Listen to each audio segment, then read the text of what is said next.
On this episode of the Star Wars Time Show, Matt and Nick will be scrambling for content as the stream of interesting Star Wars news has all but stopped flowing. And of course, they had no backup plan for a light week of topics. Fear not though, because I'm sure they'll bumble through the few items to discuss this week like true Star Wars superfans would. They'll hit on an interesting tidbit about Luke's inclusion in The Mandalorian. They'll amplify McGregor's latest news on the Kenobi series. And of course, they'll rattle off a few of the latest collectibles teased from Hasbro and Hot Toys. The show will wind itself down with this week's fan question responses, which deal with their favorite Star Wars Rebels moments. And then the guys will close things out honoring this week's Top 5 Star Wars Fan Artist Features. Punch it, Chewie.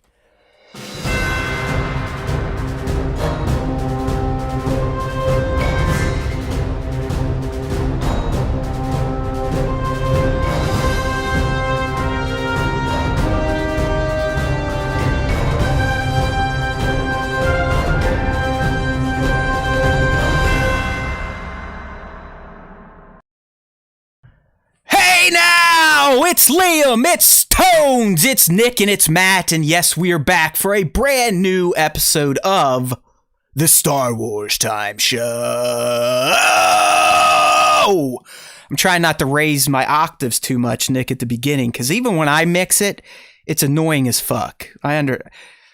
Yeah. I mean, luckily I have some filters and shit on there in the mix where it's supposed to take all mic levels, even if I go like, ah, or way back here like this, it tries to normalize them. But yeah, you never know. Sometimes it gets a little over modulated. Testing, 1, 2. We're testing for proper modulation. Right, we are here and we do not have a guest this week. Sorry to let you down, Star Wars Time Show Nation.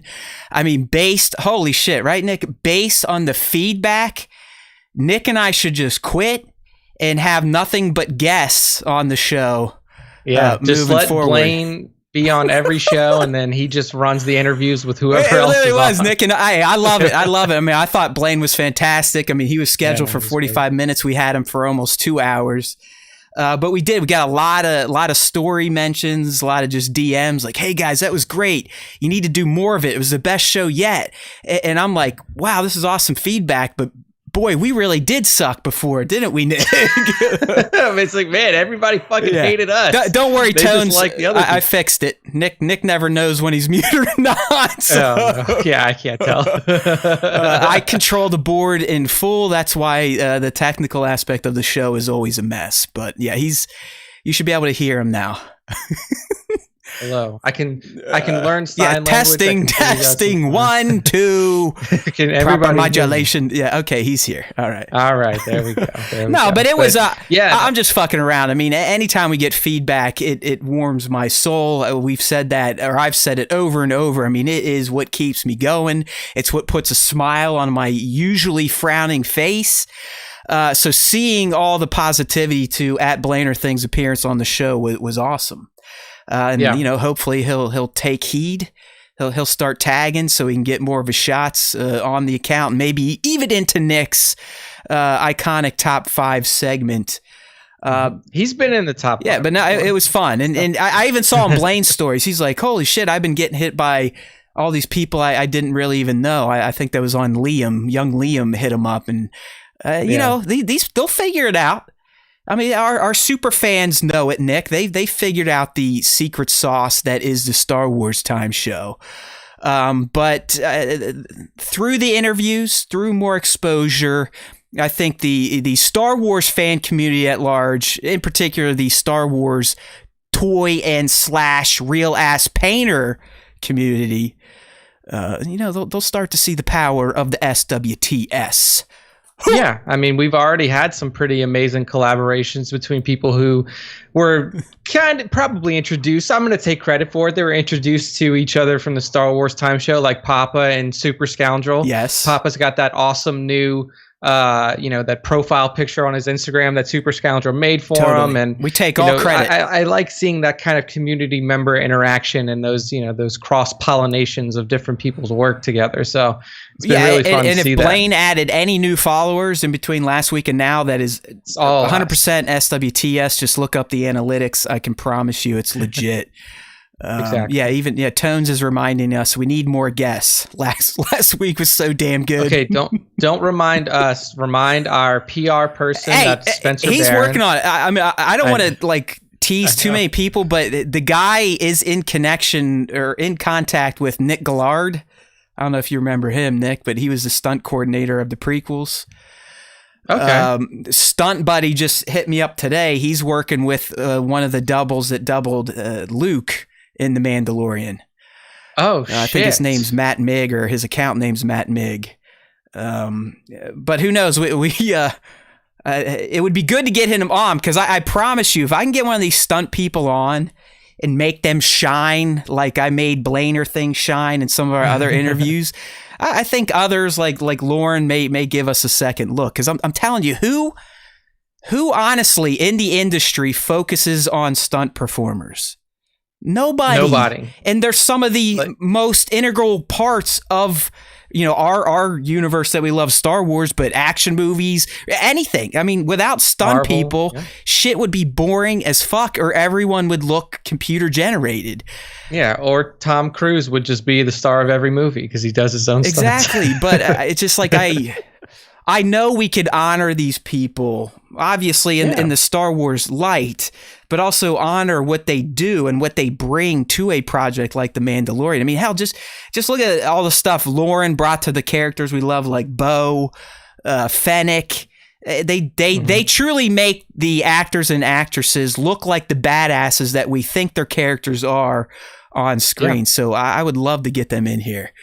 Lots of snow talk going on in the live stream chat. By the way, if you want to join the live stream, we lickety split Jiminy Crickets. We typically do the live streams in between. We have to give a window because we refuse to commit to a time. This isn't paid programming, so we don't need to be on a schedule. But we typically do the live streams from 2 to 3 East on Tuesdays. So if you want to get in on those, please do. I know there's some fans that they always lament the fact that they can't get in. I know Visual Approach, he got his little chub on when Nick honored him with a top 5 for this week, and he's like, I hope I can dial in. He was another one that was really, really loving what happened with Blaine. So yeah, the interview pipeline is working. Spencer, I almost have to temper him a bit. So it's like, hey, slow down. If there's ever a lull in interviews, it will be my fault. Okay. Yeah. I mean, well, also what we don't want to do is get like too many things set up too far out. So like we have an interview scheduled for 5 months from now, and then we forget about it. The people forget about it. There's a lot of schedules that can change in that amount of time. Exactly. So hopefully the maximum that I feel like is safe to schedule something out is probably 2 months. And no, Nick, I mean, I'm starting to get into a squirrely area. In my head, and it may pick up because we really are in the doldrums of Star Wars news. So, I mean, this could be a great opportunity to pick up the pace. But at this point in time, I'm committed to at least one a month. So one out of 4 shows, we're hoping to have a guest on.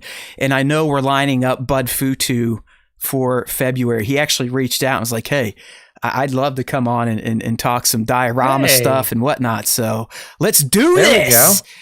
There we go. That's awesome. Yeah. I mean, reach out to some of the other people. I know that at one point we were talking to Jesse, everything Kylo, but I don't know if he's interested anymore. It's a slippery slope, my friend. I mean, I know I don't want to sound too cocky, but you and I, we've been doing this forever. We kind of make it easy, just having a conversation and never having ooms and ahs and yeah, too much. We don't dead air too much. Dead air. And some people just aren't cut out to do this shit. It's a little bit more difficult than you would imagine, especially with somebody you don't know. I mean, Matt does a really good job of making it easy because this is a Star Wars show. We're not grilling you about your fucking time in the military or whatever the fuck else you're doing. We just want to talk to you about your Star Wars fandom and what brought you here.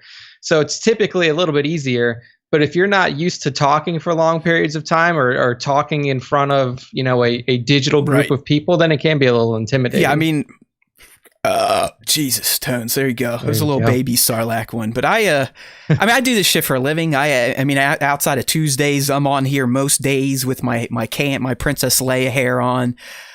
Talking virtually to students. It's nothing that phases me anymore. I mean, you hear me trip over my own tongue left and right. Years ago, that would have frightened the shit out of me. I was a very, very, and still am an introverted person outside of when I put the Matt mask on and it's Star Wars time show, or when I'm in front of a bunch of computer science students. So I agree with the people. I do think the guests help. I loved having Nick in the mix. I think our build worked. Now that I know that we have a working system for that type of interview setup, it'll be much easier on my OCD worrisome soul to get those done. So again, on the interviews, we're looking to do one a month. I think our next is probably going to be Bud Futu, unless something takes a dump. All right, Nick. So before we get into our topics, not that we have a ton, so we're going to do, maybe take some tangents, and that's fine. Yeah. Now, there's just nothing going on in Star Wars, people. I mean, it's even the shit we have planned, like the Luke wasn't initially in John's mind for Mando, Kenobi shooting updates, some new figures. It's like, all right, whatever. I mean, nothing that great. Yeah. I'm sure Nick and I will squeeze more talk out of them than they deserve, because that's what we do. Definitely. But there's not much going on. So a few things I wanted to talk about. There was a question this week, and we will try to get better. Nick gave up, so I've started doing it, but I also don't do it until Tuesday morning. So I'm sorry, Australians. I know it fucks you over in your sleep schedules. We're working on it. Even Spencer is starting to curate questions of the week, and I still didn't use them. So it is what it is. But Nick, a few things I want to get into, and obviously, if you're on the stream, you've been seeing one of the Star Wars families I've been spending a lot of time with recently, and that is the Rebels gang. But before we get there, I have to update everyone on my adventures in stonks from last week. Nick, did you get in any of the stonk frenzy or any of the wild crypto swings that were happening? When I set up my Robinhood account, so you were on the Kami app then. You couldn't even done anything. No, I mean this was years ago. Like when it either first came out or whatever. This was at least 3-4 years ago. They give you a free stock when you set it up, and the free stock that they gave me was GameStop. Funny enough. Are you serious? Yeah, and so I had one. Were you able to get in and sell it before they banned trading and all that? Yeah, I sold it for like $300. Hell yeah, dude! $325. That's $300 free dollars, right?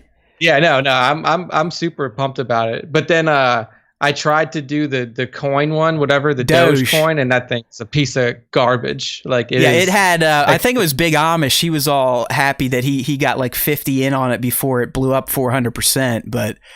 Yeah, no, because I bought it when everybody, like the internet was like, we're going to make it happen. Like when there was a bunch of hype around it. Yeah, when it was a joke. Like Dogecoin was a true like joke. And the guy was like, oh shit, this is actually turning into something. And he actually did turn it into a real cryptocurrency. Yeah, so it's fucking stupid. So I bought in at 7 cents, which I mean, now it's at like 3. Okay. So I took like $100 of my $300 GameStop. There you go. It was all fun money anyways. Yeah, it's all free. It's all free money. I'm not putting any of my own money into it. But that thing is hit the floor. As soon as it hits 10 cents, I'm selling all of it. There you go. So if it ever hits 10 I've cents. Learned more about retail investing than I ever thought possible for my little squishy brain. I mean, I was operating on like some stop trailing percentages. I was doing some stop limits, some stop limit quotes, all trying to ride the swings and shit. So basically, I mean, obviously, I'm still here, so it's not like I hit big on last week's stonk runs. I mean, GameStop was really the darling. Oh. But I just by chance got into AMC, Nick, before all the Reddit shit took place. I mean, I read about that it was going to get a cash infusion, which was going to save it from bankruptcy. I do believe AMC could be one of the theaters to survive this pandemic. Yeah, so I was like, hey, fuck it. I mean, the stock was $3. as Nick said, I took some of the money that was just sitting in my savings account. It wasn't like emergency savings money. It was like, hey, fuck it. I got $400. So I bought, 52 shares or whatever at $3. And then all this shit starts going on. I'm like, wow, how lucky was that? I mean, my initial $200 turned into like $700 because of the stonk memeing. And then because I'm a greedy gambling piece of shit, I was like, hey, fuck it. I'm going to buy another $400 at $8 a share. So I basically had, I think, almost 100 total shares of AMC, Nick, when all this was going on. And at one point, it got up to 20 a share. So I was sitting pretty on both buys. But, and you guys know this about me, I like legitimately suffer from FOMO in all aspects of life. Toy collecting, toy photography, Star Wars podcasting, Star Wars fucking news posting. It's that sick. Like Nick, you can ask Nick. I've gotten way better. I mean, I used to be like, oh my God, we got to post this now. We got to get. Now it's like, who gives a fuck? If it gets posted, it gets posted. If not, we'll just use the other article. But FOMO is strong with me, just like the Force was strong with the Skywalkers. And the whole time last week, I'm like, well. But look what they did to GameStop. They got it from 70 to like 500. I mean, what they get AMC up to 100. I know it was at 20. It came back, but it could go. And it's like, it just starts going down. You got to realize, like the thing that I know about this whole thing is that the internet has the memory and the mind of a goldfish. Yeah. Like it's interested in something for about 4.5 days.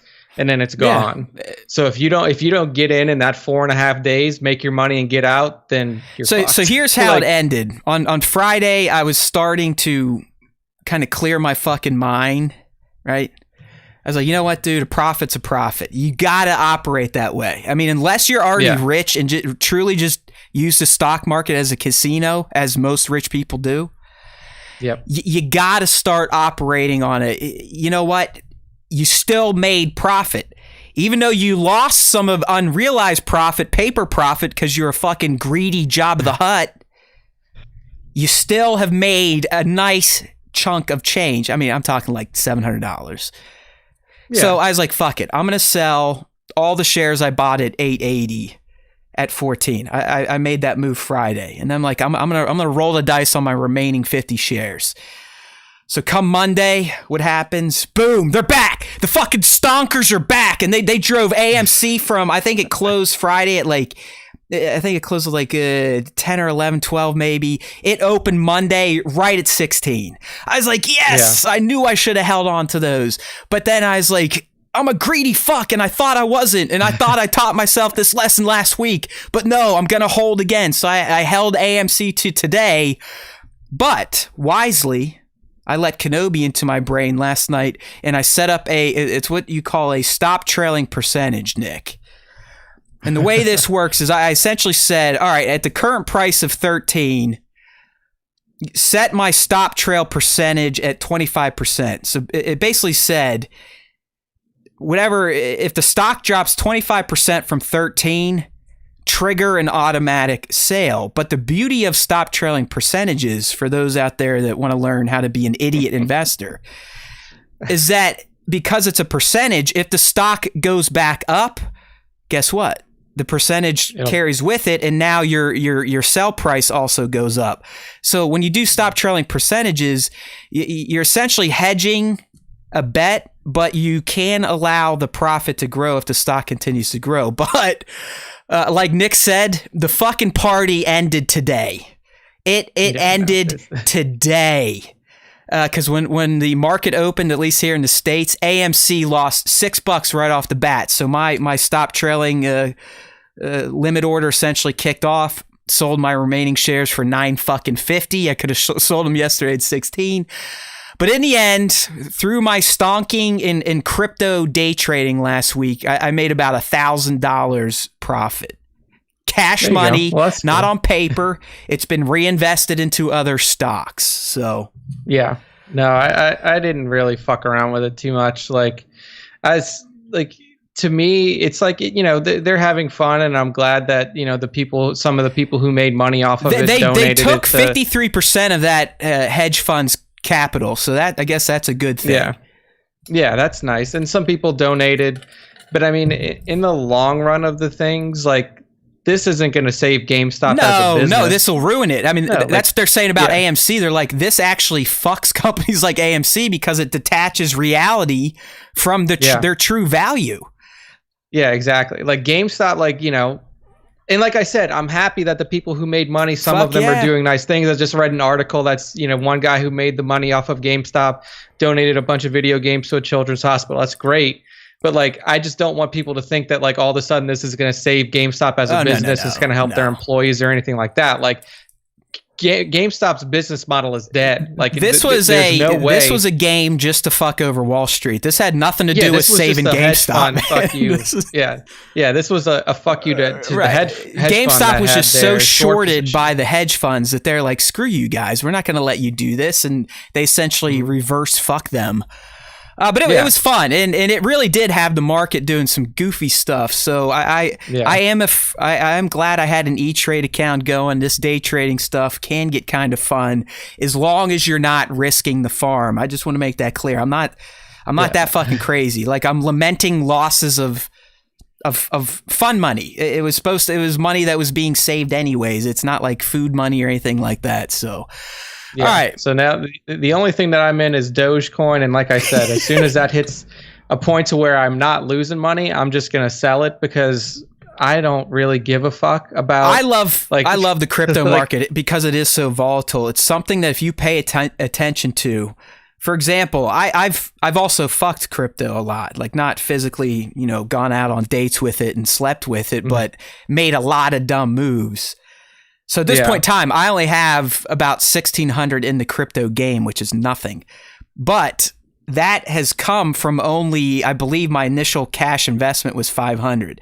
So what I'll do is like, you know, I'll put in when I think Bitcoin's low. If it goes up a few thousand, I'll sell. Then I'll wait for it to drop again and buy back in, which gets me more coin because I now have more money because I made more when it went up. So I've added almost $1,000 just fucking off with highs and low dips in Bitcoin. So good times. So that's what I was doing last week. Literally FOMOing out all day, not being able to pay attention because I was watching stock tickers. But it was fun. The other thing I did, XRP, Big Amish, he's another crypto guy. He likes all the altcoins that are nothing. I understand. I'd love to own a full Bitcoin because it'd be worth $35,000 today, but it doesn't matter. Even proportions of a Bitcoin, a quarter portion of a Bitcoin can still get you some money. But Nick, really, what I've had on the screen now is what I consider to be, and don't throw tomatoes at me, live stream crew. Just hear me out. In terms of a Star Wars family, meaning they're not related to each other, but their bond has made them a family. In terms of the Star Wars family, Nick, I've come to the realization that the Rebels crew, the Phoenix Squadron, the Spectres, whatever you want to call them, are probably the greatest non-relations Star Wars family unit in the galaxy. Even more so than Han, Luke, and Leia. Just because, I mean, again, hear me out. I love the original trilogy. Don't start yelling at me, Boba Fett fans. Look at the sample size we had with Han, Luke, Leia, Chewie, and R2 and C-3PO. Not much. Yeah, three movies and then bits and pieces in the sequel trilogy. The Rebel squad, I mean, they had 4 shorts and then 4 seasons, and hopefully more of them will make it into live action, and we will get some sort of Rebels animated continuation, which at this point I am demanding after my rewatch of Rebels, because, and Nick and I, we were talking about this before we went live. It's just fucking fantastic. And in the later seasons, in particular, the tail end of season 3, and I'm in the season 4 now, the opening, you can really start to see where, you know, maybe John, maybe Dave, maybe both of them have been cherry picking content to use in the live action franchises that they've so gloriously kicked off. Yeah, end of season 3, beginning of season 4 is all around that Mandalorian Darksaber lore and stuff. And, you know, that's when that's when Bo-Katan gets the Darksaber back, and you think that, oh, everything has been restored to Mandalore. You know, the rightful leader of Mandalore is now in place. But yeah, like you said, they're definitely pulling from that, continuing those stories, and then, you know, changing them up. Not necessarily, you know, what we thought it was at the end of Rebels continuing them, 3. you know, just adding a new layer to it. So I've enjoyed going through Rebels so much, Nick, and it is a lighter day. I took down some notes on season 3 and the opening of season 4, just some moments that were fantastic, but also moments that I forgot. And I'm not going to say they add clarity to what's going on in The Mandalorian, but it does add some more backstory, maybe even more mystery or more potential for some of these Rebels threads and or characters to make it into the live action universes. First and foremost, I do want to mention that I was watching one of the episodes in season 3, which honestly, season 3, I need to get through 4. We're only 4 in, but so I'm not going to set it in stone yet, Nick, but I believe at this point in time, season 3 could have some of the best overall Star Wars narratives in it, at least for Rebels, if not all Star Wars, because you get a lot of Maul, Ezra, holocrons, Kenobi, Tatooine, Mandalore, Darksaber, Dathomir. I mean, lots of great shit. Yeah. But real quick before I get into it, so I'm going through this rewatch with my daughter. It's something, she's older now. Stuff's resonating more. I mean, I can tell all the shit we did when she was young has just been deleted, Nick. It's gone. Yes, the memory wasn't formed enough. Exactly. Yet to like actually she used to know her shit. Like, you know, like all kids do. They just memorize crap. It's all been wiped out. So this has been a different experience for father and daughter to go through something. It's been special to me. I know she looks forward to it, but these days she's starting to bust my balls for getting emotional over Rebels. I'm not kidding. We're watching the episode. It's one of the notes I put down because it is such a strong episode. It's the one where Sabine does decide to go back to, what was it, Crow Nest, her family's planet, Crown Nest, where the Clan Wren's stronghold is at. And, you know, first and foremost, you get to see how much they hate her at that point in time. Like, Sabine is truly a hated Wren, a hated Mandalorian. You don't really figure it out until season 4 when you go through that opening arc and you realize that she made this nasty ass arc reactor that fucking melted Mandalorians alive in their Beskar. Yeah. I mean, it was designed just to kill Beskar armor wearers. But anyway, she gets back there and, you know, some shit goes down. She kind of proves herself again. And at the end is when she looks to Ezra and Kanan, and I think Chopper's there too. And she's like, hey guys, I'm going to stay. And when she was telling them that she was staying on Mandalore, I started to get all worked up. I was like, it was sad. I don't know if it like relates to stuff I may have in my mind about the day my own daughter leaves or whatever. I mean, it's a family separation exactly thing. Exactly. You know? It was fucking me up, and I'm trying to hide it still. Like, I'm a man, I still try to hide it, but it was hitting me hard, like to where the tears were starting. And she saw the tears and she's like, Daddy, can you please turn your tears off? My God, I'm trying to grow as a human, a male human, and show more emotion, especially around my wife and daughter. And what do I have? I have another awkward emotion dealer in my own daughter. Like, I can tell she already can't deal with emotions like me. She's emotionally shaming you. That's what it was. Like, I could tell it was making her uncomfortable. And I'm basically getting all sad because I'm watching it with her. I'm thinking about her. I'm thinking about family, a family member leaving to, you know, maybe go to college. I don't know. It fucked me up. But then she just said, hey, Daddy, you piece of shit pussy, turn your tears off. I mean, that's... Keep your shit exactly. together, Dad. I mean, the only thing she didn't do was slap me in the face and say, keep it together, goddammit, something like that. Like, snap out of it. Like, I can imagine her like I'm one of those shell shock soldiers on a battlefield, like, oh, it's over, man, game over, man. You know, there's an alien for you, and she just comes up, she's like, "What the fuck's your problem, soldier?" Whoosh, and just smacks me. He's like, "Get up, quit being a pussy, and join your brothers in combat." And I was like, "Okay, all right, thanks, Charlie." But yeah, great. I've been getting lots of feels from Rebels. So some of the moments, some of the notes I took from season 3, and we're going to get into this. Kind of why I'm talking about now, Nick, because our question of the week, we were asking our fans, what stood out to you? What moments from Rebels stood out to you? But one in particular in season 3 that I think is great for those of us that like Force lore, Sith lore, Jedi lore, is just all the episodes with Maul and Ezra and the holocrons, right? Yeah. Because this is a season where Maul essentially captures all of Ezra's friends to force him into using both holocrons at once so they can essentially get a mega force beacon and see into the future, or just kind of get answers to some of the questions they've had, which ultimately leads them to Dathomir, where they go through a fucking Night Sister ritual. I forgot all about that. Yeah. Because like Sabine gets possessed. Yeah, but that's where he was stashing the Darksaber. I always thought, for some reason, I thought he left it on Malachor, which makes no fucking sense.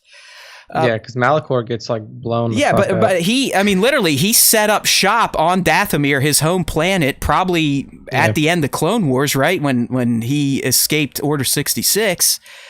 Yeah, and that's where he kept the Darksaber. But like Nick said, Sabine and Kanan get possessed, and that's the first time Sabine wields the Darksaber. But here, to me, this is the interesting thing.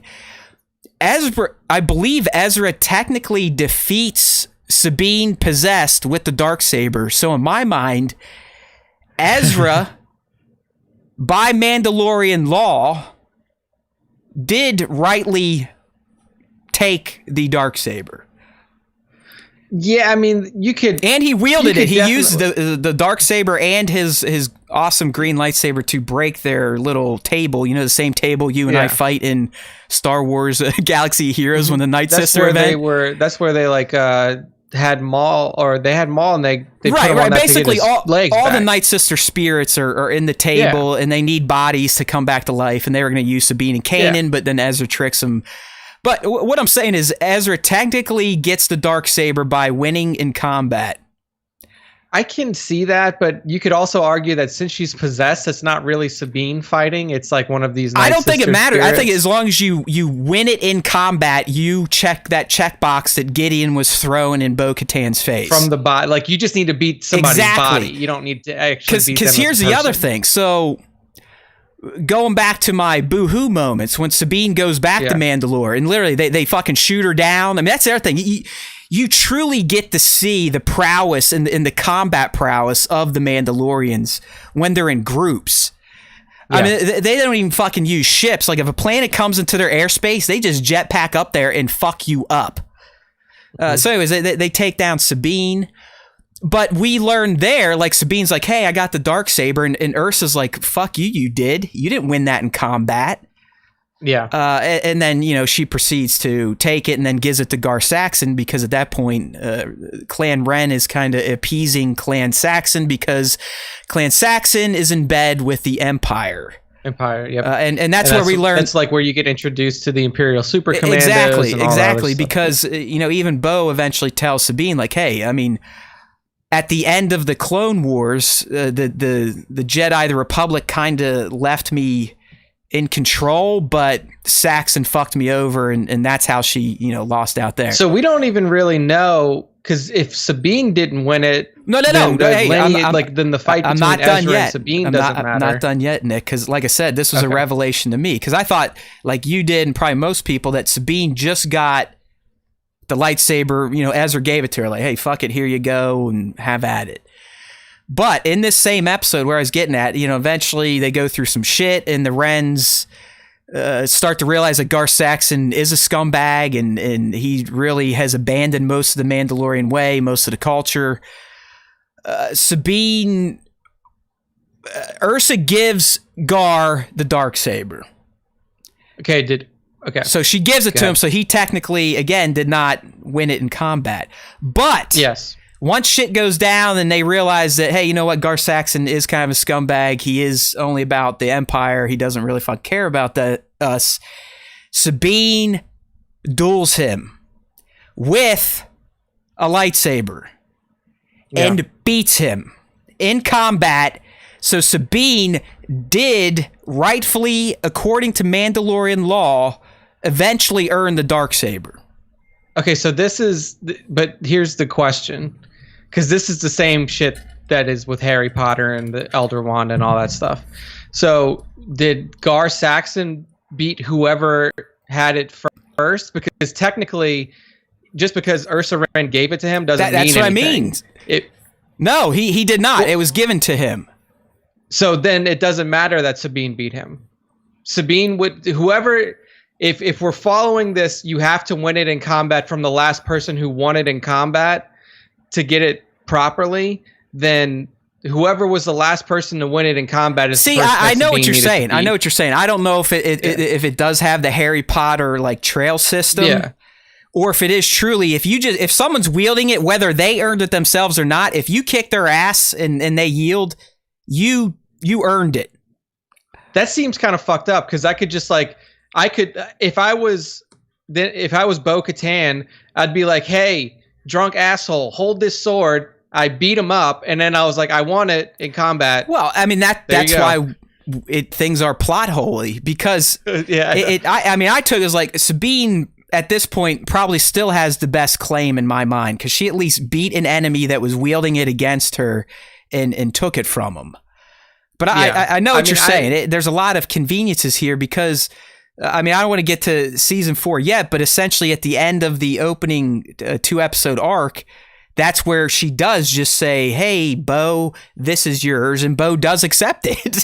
and all the clans are there. Like Vizsla's there. Ren's there. Well, technically, the last person to win it in combat was Maul, right? Yes. Like to win it in combat from the person who rightly had it. So, there's too many little nuances here, and I think that's why Dave was just like, hey, fuck it, we'll go back to you have to win it in combat bullshit in The Mandalorian, because it makes that story more interesting.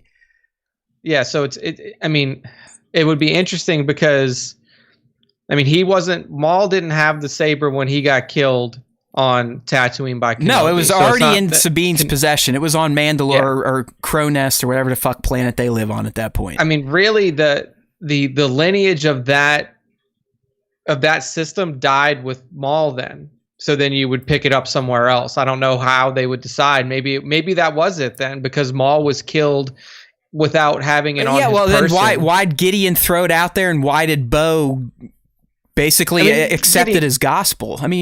Because Gideon's a mental fucker. I understand. He had an end game and it worked. Why is Bo-Katan the one going, oh yeah, he's right? Yeah, I think because we're probably going to get more story filled in, like Giancarlo said, with him in season 3, season 4, how he got it, and I think once we get that backstory, then we will see like, oh, he beat this person. Yeah, because that's the other thing. Like, if Gideon didn't beat anyone, he just stole it, then it's all bullshit. It's still all fucked up. So it either goes. If we see a scene. Here's how the Star Wars Time Show boys are breaking this nuttiness down. Nick's belief is it's Harry Potter like, where whoever has wielded it, they're essentially there's a hereditary path almost. Yeah, you have to defeat the person who it is bound to. Where I'm going now, just based on all the plot holes Dave has created, I'm going, as long as you beat somebody up that was wielding it against you and trying to kill you, then technically that checks the box. It could. Yeah, it definitely could. I'm interested to see, though, how they handle the Gideon thing. Because, for example, if they show Gideon fighting Ursa Wren, and Ursa Wren has the Darksaber, and then Gideon kills her, and then takes the Darksaber, then holy fuck, there you go. Then you know where Bo-Katan's coming from. She's like, okay, he is the rightful owner of this sword because he killed Ursa Wren in combat. Yeah, that's a good point, because I could see Ursa being used for that purpose. That'd be good. Obviously it can't be a a Kree, or maybe it is a Kreese, because that's the other thing. I mean, you do get some of the other main clans in season 4 when, you know, Bo holds it up and they all pledge to her. It's like Clan Kreese, Clan Vizsla, Clan Ren, and they're the ones in the all green armor. I forgot their name, but Clan Bobo or something like that. And they were all willing to accept her, and this was obviously after her and Sabine took out that arc reactor that Sabine initially created, that the I guess it was Saxon's nephew or some shit was wielding it against Mandalorians, and that was fucked up. That was another great one, because even Thrawn, that's the other thing, Thrawn's in season 3 and in 4. Trevor, he's like, oh, what's going on here? I'm just talking about some of the interesting stuff that I have rewatched in Rebels that I think could relate to Mandalorian and just to Stump for Rebels, because it's way better. It's even better than I imagined, and I explained that last week, where I think when I watched it the first time, it was just, it's something on the background. I might be fucking around on my phone. Now I'm doing very dedicated, focused viewings. Watch throughs. Yeah. All the Darksaber stuff. Darksaber stuff's very interesting, and I think that we're gonna get way. That's gonna be like primary story thread through season 3. I believe that, and I believe that's why Gideon ends up still being captured. I do think they will interrogate him, and that's where we will get some of the just the blank canvas aspect of what happened on Mandalore in between. Well, really, at this point, I guess would be somewhat after Clone Wars. You know, maybe see how the Saxons and possibly Gideon through the Empire get Bo out of the way. And then obviously whatever happened once she got the Darksaber up until the Mandalorian timeline. So there's 2 gaps that the cartoons never cover. Like Rebels didn't cover it, Clone Wars didn't cover it, and that's prime pickings for either another animated series, maybe some Bad Batch action for the post Clone Wars Mandalore stuff. But yeah, I mean, it's the possibilities are endless with Gideon and what the fuck he did, because clearly Mandos know about him, they hate him, and he knows everything about Mandos and what makes them tick.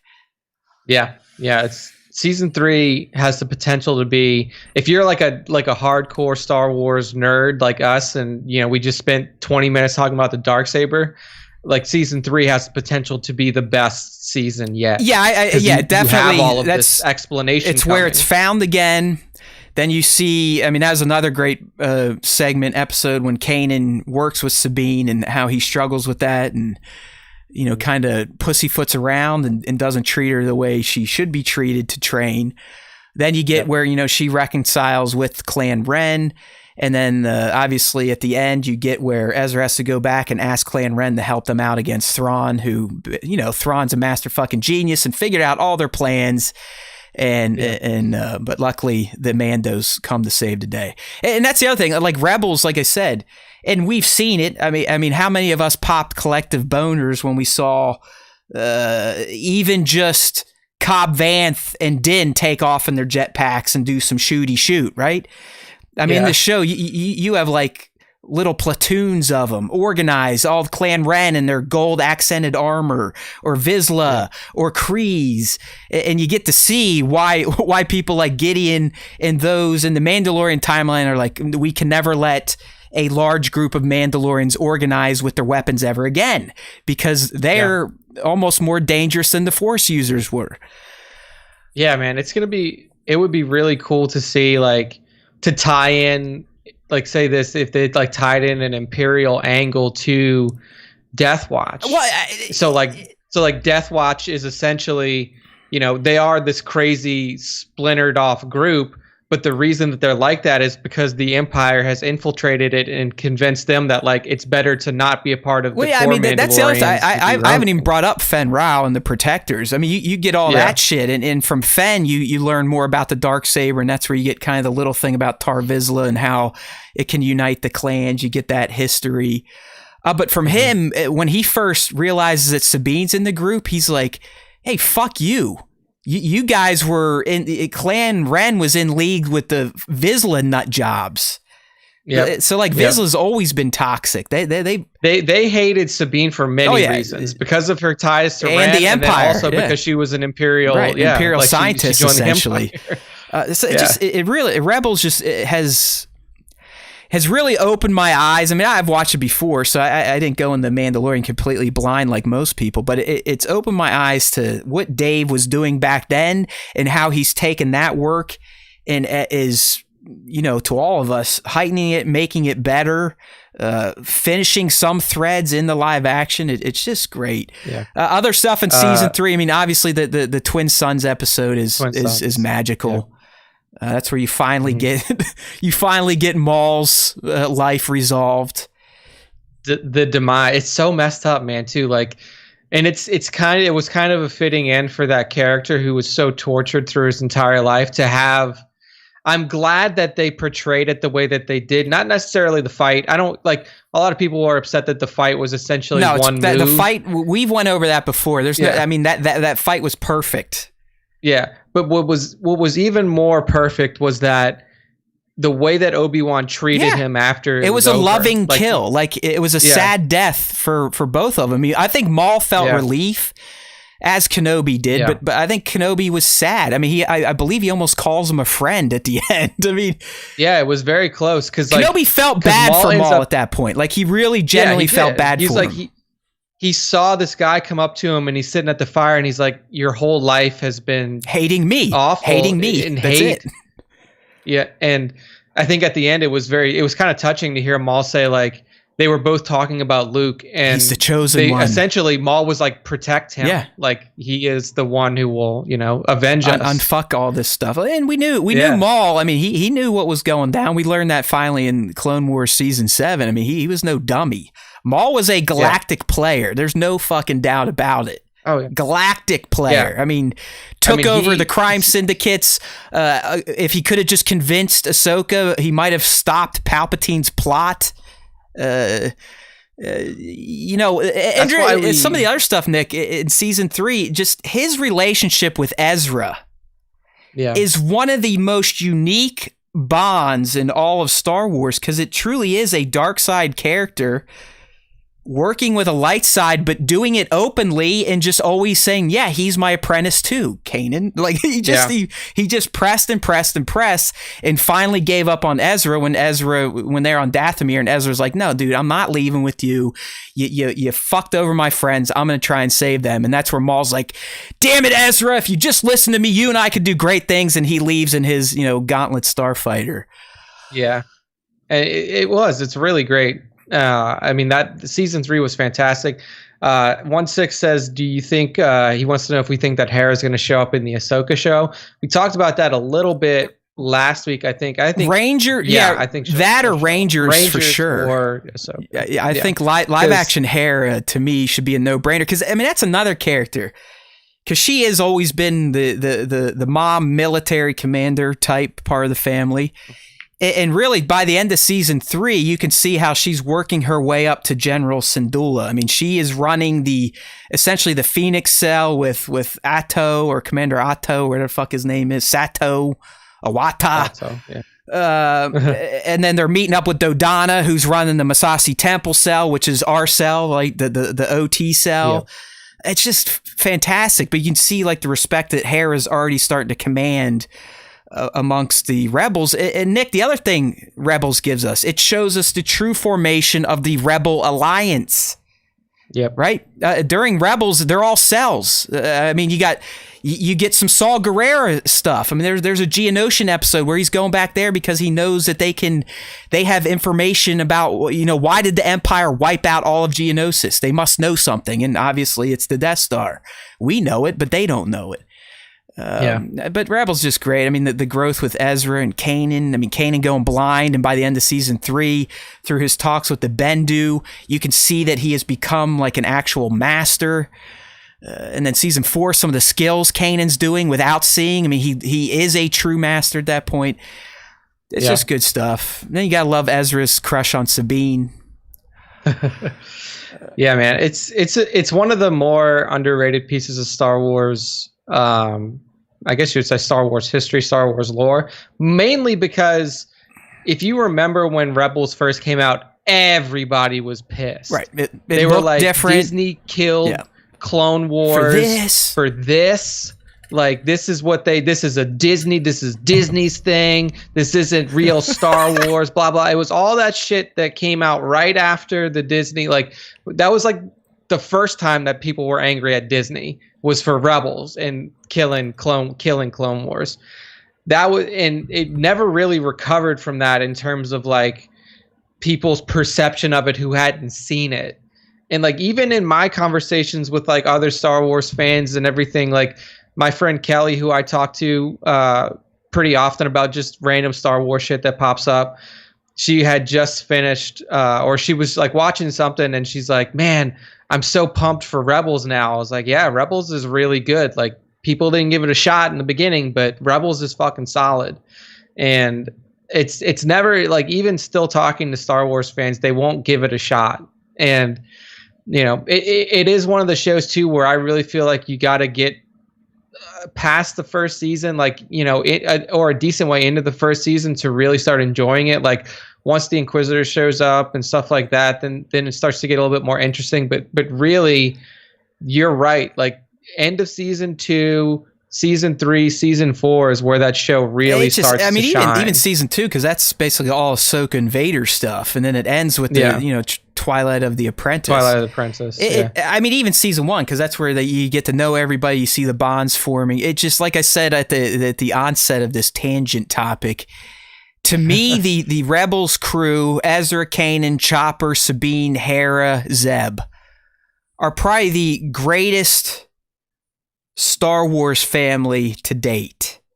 Unrelated, right? Yeah, right. I mean, just you have a large sample size, a lot of good stories are told, and as I said before, it's set during my favorite era, so you get a lot of the minutia that you never saw even in Rogue One or the original movies. You see the setup.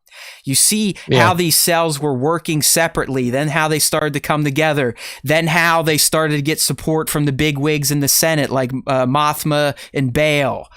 And you really see the force building up to our Rogue One moment and then the A New Hope, you know, the Big Bang.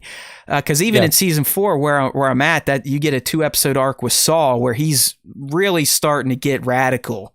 He's getting real crazy. Yeah, he's got like the crazy gray hair finally. He's getting a little chubbier because in season 3 you get a two arc act with him too. He's a little slimmer and bald, but now he's getting nuts, just fucking killing stuff left and right. The other rebels are like, he's a little too insurgent for us.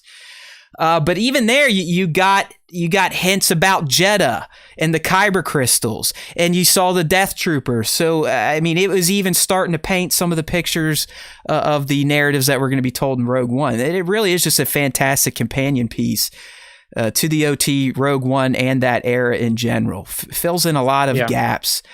But really, to put this to bed and to address 1/6 shooter again with Hera, and obviously she has a kid at the end. The more I think about it, I mean, yes, Hera could definitely cross over into the live actions, but a good Rebels sequel, because let's face it, any of the Ahsoka, Sabine, Ezra, Thrawn stuff is going to be in the Ahsoka series at this point. Yeah. But an argument could be made, Nick, for a true Rebels or a new Rebels animated project that does focus on Hera, her probably Force-sensitive son, Zeb, and Chop. And I think that, you know, what did Hera start doing in the rebellion when, say, maybe Sabine was out doing stuff with the Wrens? Because we know Ezra's off the map. We know Kanan's passed. And we know Zeb is hanging out with Callus playing tummy sticks or something. So I think there's also potential for a Hera-led Rebels sequel. Yeah, it's very possible because we know that she is around, like Hera's around until like at least Squadrons. I mean, she's Skywalker. the general in Squadrons, and then Nick's right. I mean, 40 years down the road from the Rebels timeline, or 45, she's still around, or at least the Ghost is. Maybe it's her. Her son flying it, but but that has a lot of potential. Like, I mean, you could also play it to where, I mean, now that Luke is in here, and we're gonna, we'll get to that topic soon from Favreau. Now that Luke is in here, it opens up a lot of possibilities. Like if that son is Force sensitive, like he could be one of the members of Luke's Jedi Academy, along with Grogu, and that, like some of the other potential, apprentices that he finds out in the universe. But it does, like, I do think that his kid is Force sensitive, to answer Trevor's question. I mean, we haven't had any proof of it, but he's the son of a Jedi. So I would think he is, but it could, like, that could totally play out to where you have Hera essentially working with other people, other rebels, like a different group of rebels, but also interacting with Sabine and interacting with, Zeb and Callus and all these other disparate pieces of it. We'd still have the ancillary rebels around, but the main focus would be, her, maybe Zeb and Chop and the boy. Yeah. But I mean, at this point, Nick, we got to get Ezra. I've always liked Ezra, but watching him now on the journey, he goes from long hair, coat wearing Ezra to green lightsaber, angry at first Ezra. He is a very interesting Force user. He's not whiny farm boy Luke-ish. He's not overly cocky Anakin. He's not wise and sage Obi-Wan. He's not even full dark side Maul, but he kind of has bits and pieces of them all just based on his upbringing and when he finally got trained. I mean, he's as close to what you could consider like a normal person as a Jedi or as a Force user. He's probably one of the first Jedi to be brought up in the Force or in Jedi tutelage, where they weren't going right off the books. Like you can't love, you can't do this. I mean, hell, Kanan's banging hair the whole time, so he's not telling anything about attachments. So I mean, you could argue Ezra is probably what Rey and them ultimately became in this. We can't say gray Jedi, but they didn't learn from the idiots that let the Republic fall. Yeah, right? Exactly. It was way less formal. It wasn't even by a master. I agree, but I'd wager by season 4, Kanan is a true Jedi master. Yeah, by that time. But initially, it was by a. I mean, bro, he's doing like Anakin Skywalker type of battlefield actions in season 4, and the dude can't see. I know that doesn't make you a master, because obviously they didn't want Anakin to be one either, but through his work with the Bendu, through his work with really the rebels, Sabine, Ezra, Kanan, in my opinion, becomes a very learned master by season 4, a very focused individual, much more so than we saw him in season 1. I mean, all the rebels grow, but Kanan and Ezra grow the most to me over the 4 seasons.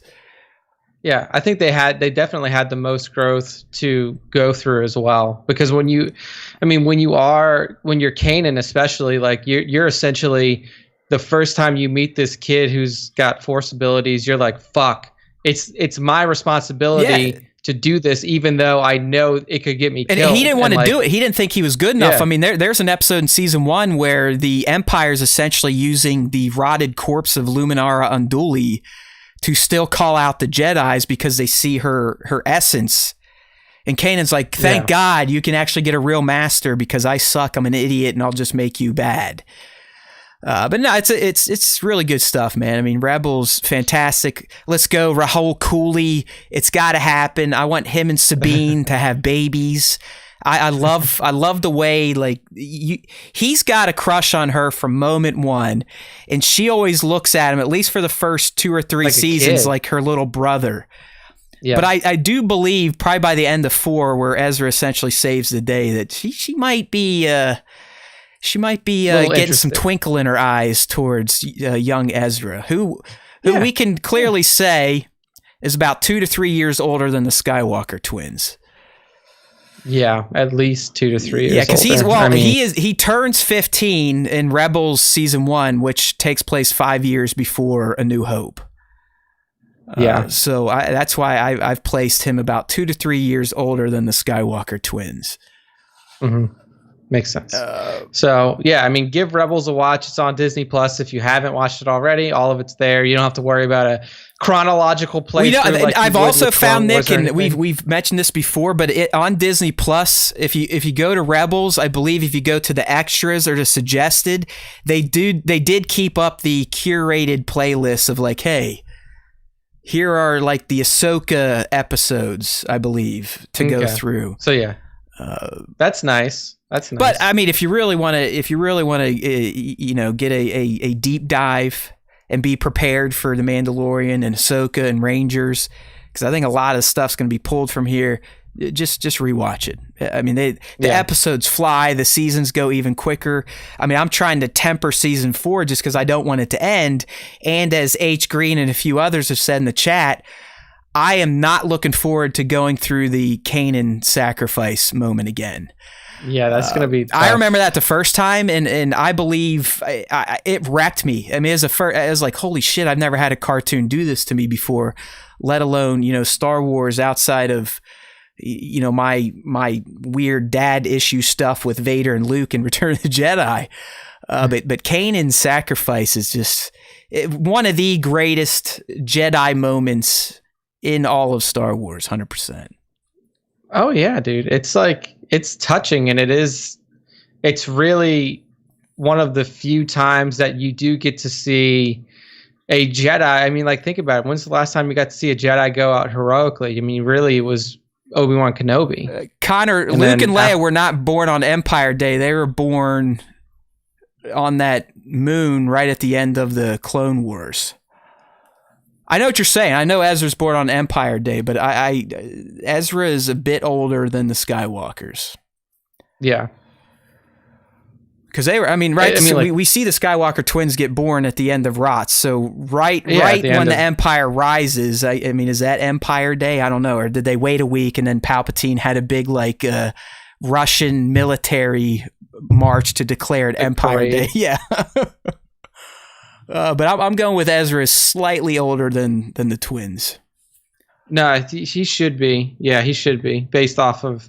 I mean, 5. Like, yeah, if Rebels is set 5 years before, A New Hope, that means that Luke was 19 in A New Hope, so he would have been 14 when Rebels started. Yeah, so maybe he's a year older. Right. Maybe a year older. Because, Luke was 19, and you said that Ezra just I thought it was 15. 18, but now we're just getting goofy here, so I'm going to the internet machine because this is important shit. According we gotta get this figured out. According to Wikipedia, Luke was 19, I'm almost positive. He was born 19 BBY. 2 days after Empire Day, so I'm still right by not by much. Let's see what Wikipedia says for Ezra. So Ezra was born on Empire Day. That's established in the show. Luke was born 19 BBY, 2 days after Empire Day on Polis Massa. Died 34 ABY on Acto. All right. So Ezra was born in what year? I'm doing that right now. Okay, don't worry, fans. We're figuring it out. Yeah, this is important shit. Yeah, we're getting there. We're getting it. They're giving him 19 BBY too. So okay, so they're same age. They're 2 days. 2 days apart. Never mind then. We were wrong. And 4 BBY, Bridger learned his parents were killed. That's the show stuff. All right, well there we go.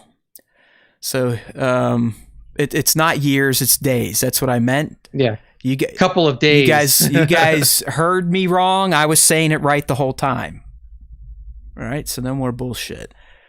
Yeah, but either way, we love Rebels. You all need to love it. If you don't, go rewatch it immediately. No, and let's get Rahul in there. Let's go. Ahsoka series, I don't give a shit. Get him in there. And Thrawn. That's a guy I haven't been talking about the bad guys yet, but fuck, is Thrawn so good in that show. Like what he does when he learns that Callus is an agent and how he uses that. And I mean, he's just a Mac Daddy. Yeah. He goes to that plant on Lothal where there's a higher rate of malfunctioning Empire war machines than any other planet. And he just starts making the workers test the stuff and they're dying left and right in front of each other. Yeah, that was fucked up. Yeah, dude, that's Thrawn though. Like, he also was yelling at the Saxon heir, like, do you really think it's a good idea to use that weapon and essentially turn the point of culture, the epitome of the Mandalorian culture against them, essentially their armor, which makes them protected. Now you're going to turn it into their weakness. He's like, that's probably a bad idea. but that's how Thrawn thinks. Like he knows that it's really people's passions that can fuck up a great plan versus strategy or this, that, and the other thing. Yeah, exactly. So, all right. Yeah, it's good stuff.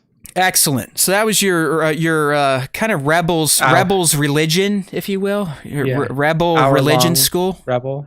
That's fine, because some of this shit we're just going to blow through. There's not much to talk about. So I wanted that. I wanted to pay homage to this crew. All hail the Ghost. All hail Spectre 1, 2, 3, 4, 5, and 6. Or 5 and 6. But did they ever give Chopper Spectre designation? I can't remember. I don't remember either. I love Chopper, that fucking asshole. All right, man. So we'll actually get right into this stuff now. Hopefully people somewhat enjoyed the Rebels talk. You never know. You just really never know when you're doing the Star Wars thing here. Get a Life Day. That's it. Don't worry, we got a Life Day story coming up. That's what 116 put in there when we were arguing over Empire Day, this, that, and the other thing. But yeah, so moving here, Ewan McGregor, he popped on Eddie Izzard, who I guess does interviews while he's running marathons. Oh, wow. Nick, I don't know. That's got to be hard. Yeah, I don't know if you had a chance to, let me unfuck the browser window. I don't know if you had a chance to check this clip out, but basically our buddy Ewan called into Eddie Izzard, who I guess is a comedian. Yeah, Eddie Izzard. Have you ever seen the Oceans movies? He's Roman. Okay. He's the guy. He's like the technical guy who comes in when their technical guy can't figure shit out. He's the guy who built the fake egg. So anyways, this Eddie guy's doing a nice thing. I guess he's running marathons for a charity, but while he's running, guests call in and talk to him. And he got Ewan to call in. And the interesting thing for us is that Ewan finally cleared up some of the nonsense. Nick and I, we always tell you, most of what you read on the internet is bullshit. Let us filter it first to get to mix our bullshit into it before you fully process it.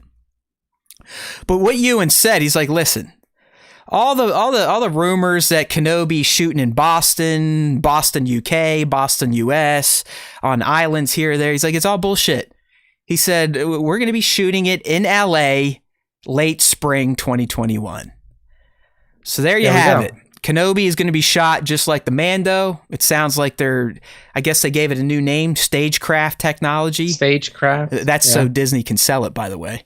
License it. That's the TM. Yeah. So, it's going to be in LA, which means hopefully we'll get some leaked set shots. Some of the stuff you've seen from Mando, because, sometimes they do have an outdoor lot, which they use predominantly for the Tatooine scenes in Mandalorian, which, hey, it just kind of makes sense that they would be shooting there. So Kenobi in LA, late spring start.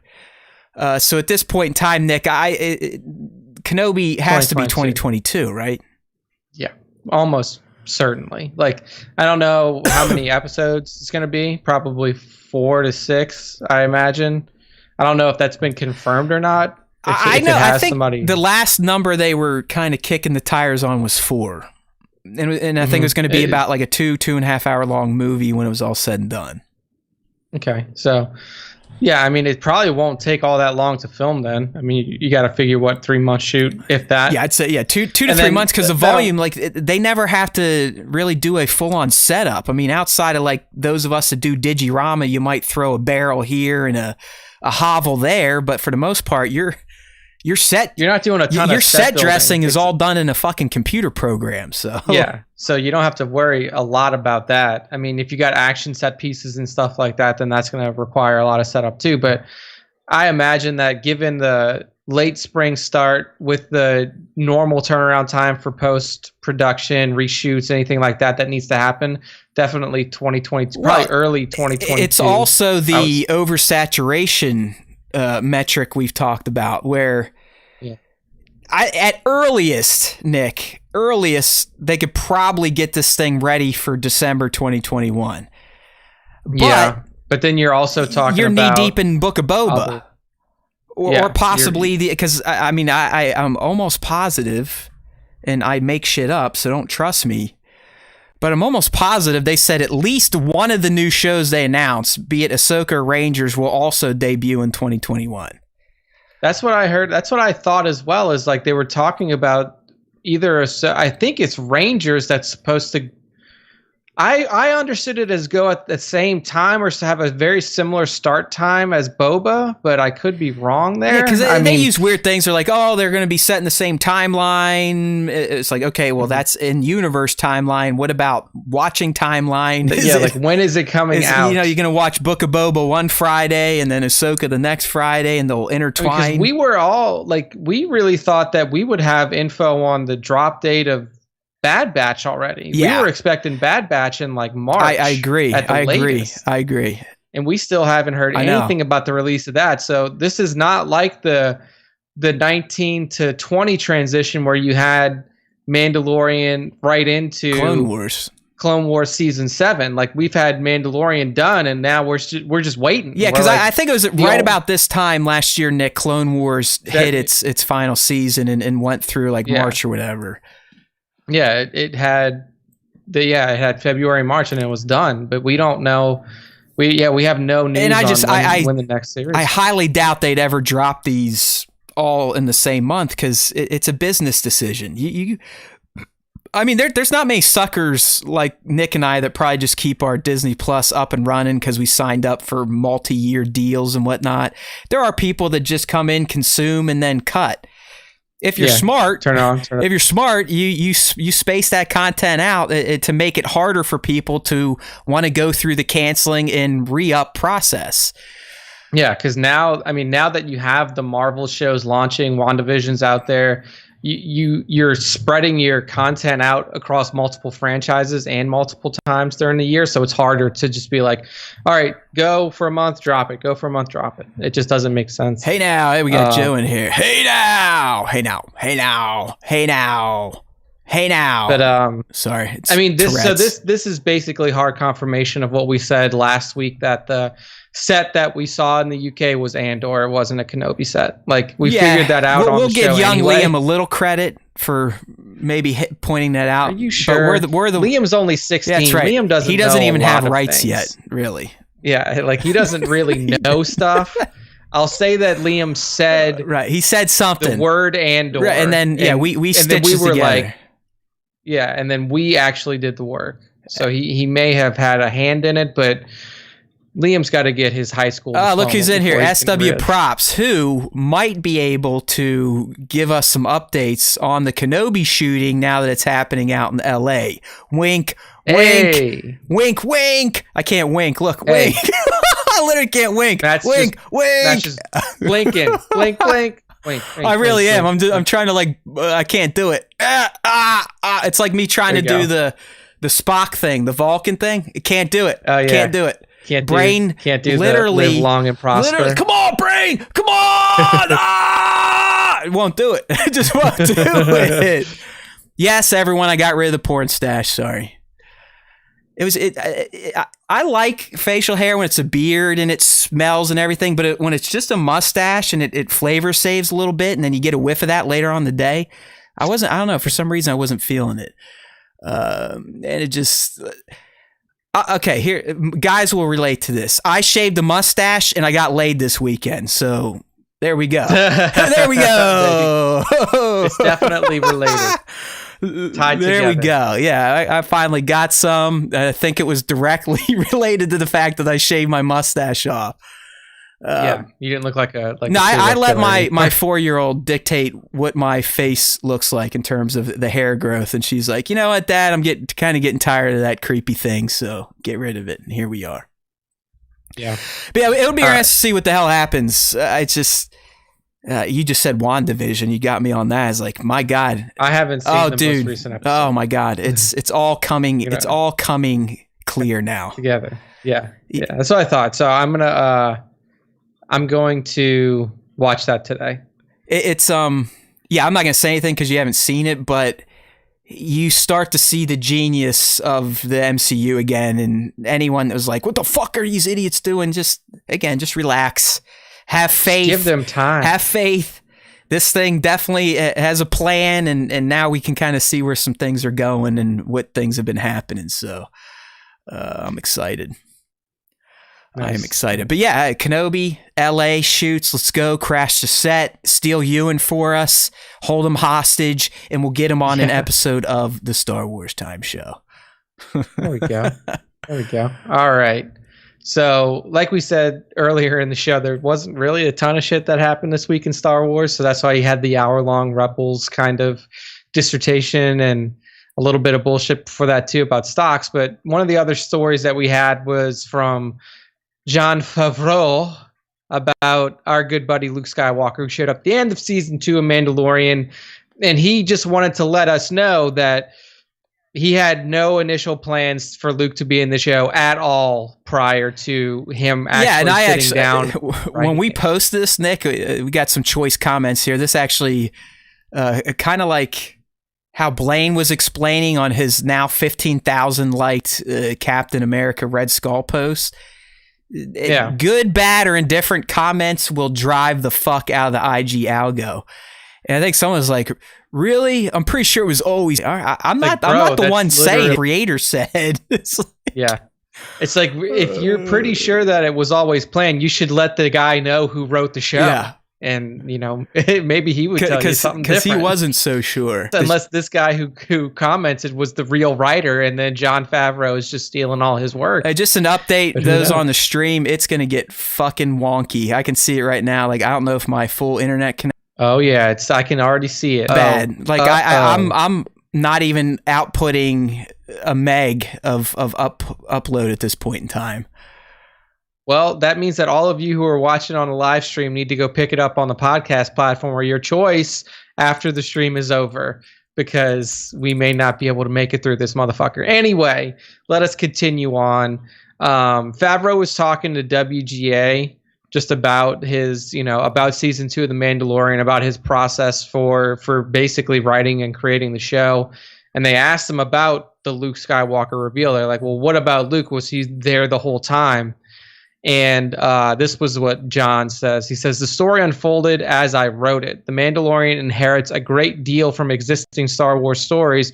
And when I write, that context is always a consideration. It became clear that within the established continuity, certain things were likely to transpire. So from what I'm reading there, it kind of sounds like they didn't go into season 2 saying, into season 1, they're like, all right, well, here's how season 2 is going to go. And the end of it, Luke Skywalker is going to show up, and then bang, that's our big dealio. It was kind of like, as he was writing season 2, and he's going down the logical paths for what could happen at the end, given everything that's transpiring. He's like, well, we have 2 options here. One option is Ezra. One option is Luke Skywalker. And for my storytelling purposes, I think that Luke Skywalker would fit it better. And so it wasn't like, all right, we're going to have the Mandalorian season 2 and Luke's here. It was, he came to it organically as he was writing, and then fitting in the story pieces with everything else that was around it, which I think is pretty cool. Yeah, I'm trying to deal with the tech here on the back end, Nick, and just seeing what's going on. It's definitely, my internet is, and it dropped this morning, so but yeah. my upload is just straight bunk right now. Yeah. We abandon the live streamers, let them go wallow in their own sorrow, and continue the show.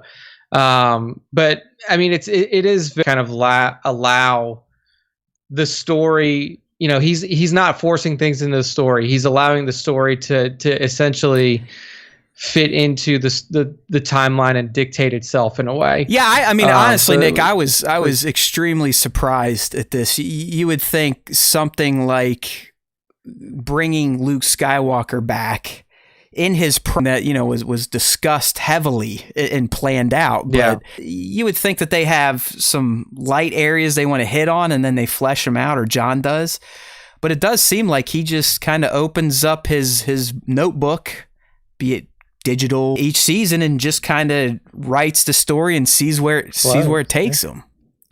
Yeah, and that also shows how much faith they have in John and Dave, because you would imagine if it was any other creator, that was doing this, they'd be like, "Whoa, you want to use Luke Skywalker in a TV show? Let's talk about that for a little while before we just put it on paper and decide to do this." He essentially was just like, "Hey, we're going to use Luke," and they, from what we can tell, gave no resistance. They're like, "Yeah, go for it." And he used him to good effect. So, Tones is saying in the chat that he read somewhere, I'm assuming Facebook, that Kathleen Kennedy was pissed that Luke was in the end and took the gleam off the High Republic. To me, that totally sounds that like a no Facebook misinformation post. So that's my comment on that. Yeah, Tones, don't believe everything you read on the internet, especially the things that you hear on this podcast. No, you can believe me. No, that makes no sense. How would that take the gleam off of the High Republic? It's not even like the High Republic isn't even in the same media boat as I think they're talking like the news stories and the media attention around it.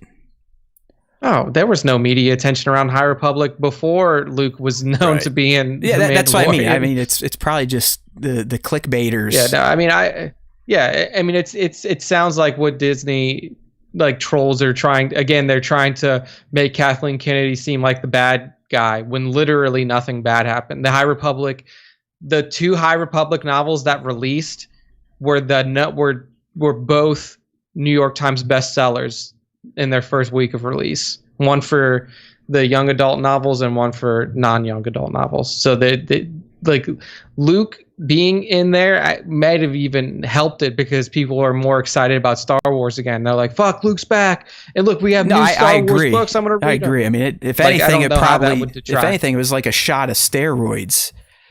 For Star Wars fandom. Yeah, I wouldn't see how that would detract, but cool story. Kind of gives you a little bit of an insight into his process as well. You know, he doesn't. It seems like he doesn't have.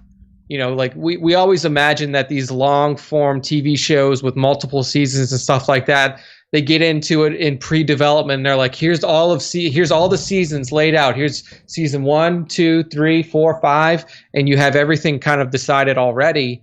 But I mean, you can see from this quote that he was, you know, Luke was a more organic decision made. That wasn't really something that was planned from the beginning. I also saw an article this week. I didn't read the whole thing. I did what I yell at everyone for doing and just read the title. But their position was Lucasfilm and Favreau fucked up by not having Cal Kestis be the Jedi. How? That's so dumb. Again, that's kind of what I said when I saw the title. That's why I didn't read it. But that's they how did they fuck up? Or was that like an opinion piece? Like it should have been like that person thinks it should have been Cal Kestis, the character that nobody knows about. Yeah, I guess they're saying like you would have had more potential to kind of grow this character who isn't a main like a Luke Skywalker. So that's what the video games are for. Right. That's literally why there is a franchise called Jedi Fallen Order that follows him and his trials. So, all right, well, back on the technical front, I'm back to green lights on the upload. I do not know if YouTube is receiving the good signal yet because it looks like it's still saying error, blah, blah, blah. So those watching, if it may unfuck itself here in the next few seconds. Yeah, we'll see. But we're going to push on with our limited topics for this month. I mean, hopefully it's not the whole month of February, for this week. Real quick on the Luke thing, because I was slightly fucking around. But do you think... Oh, there we go. Excellent connection. We're back, people, on the stream. This is why we do dual recording. We got the audio only and the live stream. You never know. One version a week will be fucked up. That you can take to the bank. But do you think, Nick... Did John go to Dave and kind of like be like, "Hey man, can I do this? Is this gonna fly?" Or do you think John was just like, "You know what? I'm right. Yep. It's got to be fucking Luke. I'm doing it. I don't give a shit." I think that's kind of how it was. I don't think it's like, I don't think John did it in a way that was like, I don't need to see if this is okay. Like he probably just wrote it the way that he thought it was appropriate. How the story was flowing. And then flowing. obviously you have. Yeah, like you have Dave will read it, and then some of the I'm sure some of the executives will read it, and if there was anything that was in there that was uncouth, then they'd be like, "Oh, let's have a conversation about this." But I don't think that he felt he needed to clear. Yeah, I don't need. I think a lot of what, people have the misconception that Dave is the God, and he is. He is a Star Wars Jesus, but Jon Favreau created The Mandalorian. Jon Favreau writes The Mandalorian. Jon Favreau allows others to play in it. And Jon Favreau is not an idiot and knows that Dave Filoni is a Star Wars storytelling genius. So he uses him as a soundboard nonstop. But I do think Jon is the vision of the show, has control of the reins, and is the ultimate driving force. Yeah. And look, if there's one Disney, company man in that room, it's fucking Jon Favreau. Like, if you like everybody who's like Disney this, Disney that, Disney's terrible. Jon Favreau's been working for Disney for fucking 20 years. Did they have they did not have Marvel at the onset of the MCU yet, right? I believe. Look that up real quick, man. Nick. Can you look that up? Yeah, I don't think that they did initially. Because I believe that's what made Marvel sell. They're like, fuck yeah, we can finally make some money. No, it was Paramount Pictures. Yeah, it was so Iron Man 1. Marvel, after Iron Man 1 or whatever, they're like, shit, we can finally get something out of this license, this movie license. Let's sell it. Yeah, like, get this shit away sell from it. We somehow got lucky on Iron Man, but there's no way that'll happen again. So let's fucking sell this shit to Disney. Yeah, but bought some Disney stock today. I mean, Disney is probably one of the safest stocks. Yeah, I mean, Disney, Apple, Microsoft, GE, Tesla's. That's a fun one to play with. But yeah, I mean, hey, nothing wrong with Disney. But yeah, I mean, but even outside of Iron Man 2 and stuff like that, he made fucking Jungle Book, Lion King. He's continuing now. He's doing Star Wars. Like I would also imagine Disney Nick company man that he may have a piece of what they're doing with this stagecraft stuff, because I don't know if it was Disney that gave him the idea to use that tech or if he brought it to Disney. I believe it was him bringing it to Disney, because that was the big joke. Where if you watch, I think it's the first behind the scenes season for The Mandalorian, he's like, oh, this shit's great.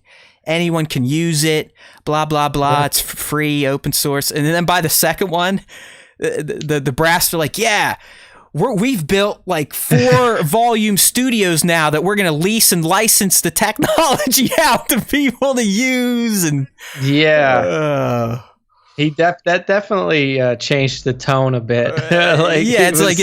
Favreau brings him this cool gaming tech that he had the foresight to use and whatnot, and they're like, oh yeah, we can turn this into a Disney product. Yeah. It's like, no, we'll sell this shit. Do you understand how this works? Yeah, we'll John? pay Unreal their licensing fee or whatever for UE4, and we'll just call it Stagecraft, the volume, and we'll license either the whole set to people or the idea of using the technology to make movies. I love it. There's probably a lawyer mixed up there somewhere. All right, good stuff. Moving on. All right, moving on to the new book that was announced recently. Life Day. It's a Life Day book. Yeah, hold on. Ellie's jumping up. But honestly, the most news that we've gotten out of Star Wars recently has come out of the Lucasfilm Publishing Initiative. And this new one here, it's not something big. It's like a little piece of news. It's called, so there's a new book coming out by Cavan Scott and George Mann. Cavan's a big High Republic guy, right? Cavan Scott is the writer of the second upcoming second in the series High Republic. He's the I think it's called The Dark Rising or something like that. So him and George Mann wrote this book. George Mann also wrote some like the Myths and Fables book for Star Wars. And it's called Life Day Treasury, Holiday Stories from a Galaxy Far, Far Away. And it's going to feature eight short stories from the Star Wars galaxy that all happened on Life Day. The stories will feature holiday-related themes and, I guess you would say, themes like hope, family, kindness, and love. So it's like a like a Christmas book, kind of. Yeah. It's like, I mean, I guess the stories are all taking place on Life Day, but they'll be featured. Day, yeah. You know, there's going to be a High Republic era story. If you're on the stream, you can see the graphics. They're going to do Ewoks in the snow. I guess that was Scott's pitch in the first place. Is like, hey, here's a book. I have an idea. Just think Ewoks in snow, and they're like, do it, write it, print it, sell it. Yeah. I mean, stuff like this is fun. It's nice, especially like for kids. I don't know what these stories are going to be about. They're likely not going to be, more mature stories since their themes are hope, family, kindness, and love. But it's stuff like this that just continues to add to the universe, that continues to add to the lore and everything else around it. The book is available for pre-order now on Disney Books. Link in the StarWarsTime.net article, and it will be released on September 7th, 2021. So you got a while till it comes out, but the publishing initiative is really getting a lot of love these days. Whether it be the High Republic novels, whether it be the comic books that are always coming out, whether it be these, separated stories. Oh yeah, they quit fucking making movies. You got a lot of shit freed up when you just quit making Star Wars movies. Yeah, it also costs a lot less money to write a book than it does to make a movie. You're not paying a book author $150 million to write a book. Oh my god. You could pump out a lot of content for that. I just want a Star Wars movie, Nick. I just want a Star Wars movie. I love the shows. I just want a movie. Attack of the Clones. All right, I might. That's go watch AOTC. No, I mean, we're probably not going to get any movies for a little bit, but you know what? Yeah, there's content to consume out there if you are not a bullheaded person who just for some reason believes that all written word is bad. I never said that. I read comic books. They have pictures. You read comic books. You listen to books, or I listen tried. to one I chapter downloaded of a book. it and listened to a few paragraphs, but yeah, you listen to one chapter of a book. I don't know, man. I mean, like I said, if I have a Stern episode to listen to, that's always first in the pods when I'm out doing my old man. As I tell my daughter, I'm doing like a security check on the neighborhood. I mean, in terms of my update on reading, like I told Matt before we went live, I read slowly, but not in terms of like how fast I read the words and pages. Hi, my name is Nick. I like red trucks. Not like that. What I tend to do is I'll get a new book that I'm really excited about, like the High Republic, like the Jedi. The first few days I had it, I read like 110, 120 pages, but then I just stopped reading. It wasn't because I wasn't interested. It's because my brain is messed up. Yeah. Like, hey, welcome to the fucking club. I'm ADHD. glad you finally admitted to it, because that's all I ever talk about is how fucked up my brain is. Yeah. So like since I read the first 120 pages, which I really enjoyed, I've only read like 30 pages since then. And in those 30 pages, a lot of good shit has happened. Like you got introduced just not to the enough Nile. to read another 30 pages.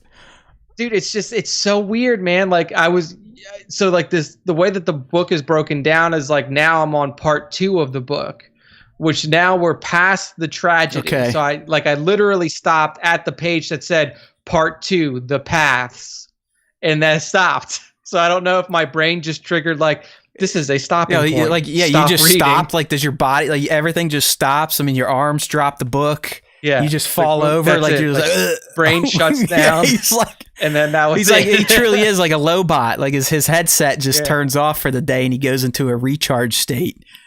Yeah, exactly. But right before that, you get the introduction to the Nile, and what I thought was really cool about that was, if you've seen Firefly, the Nile are introduced and described just like the Reavers. Okay. They're just like this marauding band of people, like the people who come in contact with them rarely survive. There's ugly, mean motherfuckers, right? Yeah, they just destroy everything that they come in contact with. If you see them, run. And they even describe their ships very similar to how the Reaver ships were. There's like war paint on them, which is just how the Reaver ships were in Firefly. They have like this weird, like, you remember in Firefly when the Reaver ships are going along, they can tell before they get there because they're shooting off this weird like energy signature from their engines, and the Nile ships are just like that. Like it's yeah, I mean, the described way as having, these like, things have been described as a serious threat to the known galaxy, just as serious as what's going to happen with the Sith. You got to wonder, considering they all disappear, who do you think wipes them out? Do you think it's Sith, or do you think it's the Jedi? I mean, 200 years before, man, they fucked around in the unknown regions. It literally could have been like Plagueis or Palpatine or something like that. That was like, look, we don't want to have to fuck with you guys and fuck with the galaxy. Maybe, as a I mean, whole. this is a big stretch, but maybe the Acolyte. Maybe that's like the end of the Nihil through a Sith learner. Who knows? But they're not mentioned at all in the existing timelines. I mean, they've only been created for High, so something's going to happen to them that's either like an extinction event, or they just get so fucking beat down. They go, okay, we're good. We're going past the unknown regions. We're going past where the Yuzon Bong were from. We're out of here. Like, we're just fucking done with you guys. Just getting the fuck out. I mean, it could be that the Jedi take them out because obviously they're the key enemy, one of the key enemies in this series. Or it could be that the Acolyte does touch on that, and we do see like this new growing Sith presence in the unknown regions just start to obliterate everything that it's not under its umbrella. That's not. I mean, they're probably going to have to cover it, and I think it is going to be something. It has to be something huge. Like, obviously not in an extinction level event, but you get my gist. Like they just just get fucking like, if we're looking at a battle map, their pieces are there. Someone just comes in and fucking swipes them right off. Like, see you later, Nihil. Now it's time for us to be the baddies. Yeah, dude. Now that I'm thinking about it, so Acolyte happens. We know this is 200 years before, the known universe of Star Wars. 200 years before anything. Could the Acolyte be Palpatine? Like, is he that old? Is Palpatine 200 years old? Could it be Plagueis? Like, could the Acolyte show be centered around a character that we know? Possibly. They've also, but I think they've gone on record saying female led, but also no one we know about. Nobody we know. Okay. You could still loop in named characters like that, or threads like that, where maybe the reason Palpatine is who he is because of this Acolyte. Maybe they're the ones that kind of planted the seeds in the plan, or did it with Plagueis. I mean, I don't think Palpatine's going to be around. He can't be around 200 years prior, because we know when he is actually born. But maybe his master or other people that were fucking around in the dark side. I'm really interested in that show, man, because that one's going to be like so much different than anything that we've seen. Totally. I mean, the Mandalorian obviously has broke new ground, but it hasn't. It's still in familiar territory. Yes, it has multiple decades of gaps it can fill in and do whatever it feels like.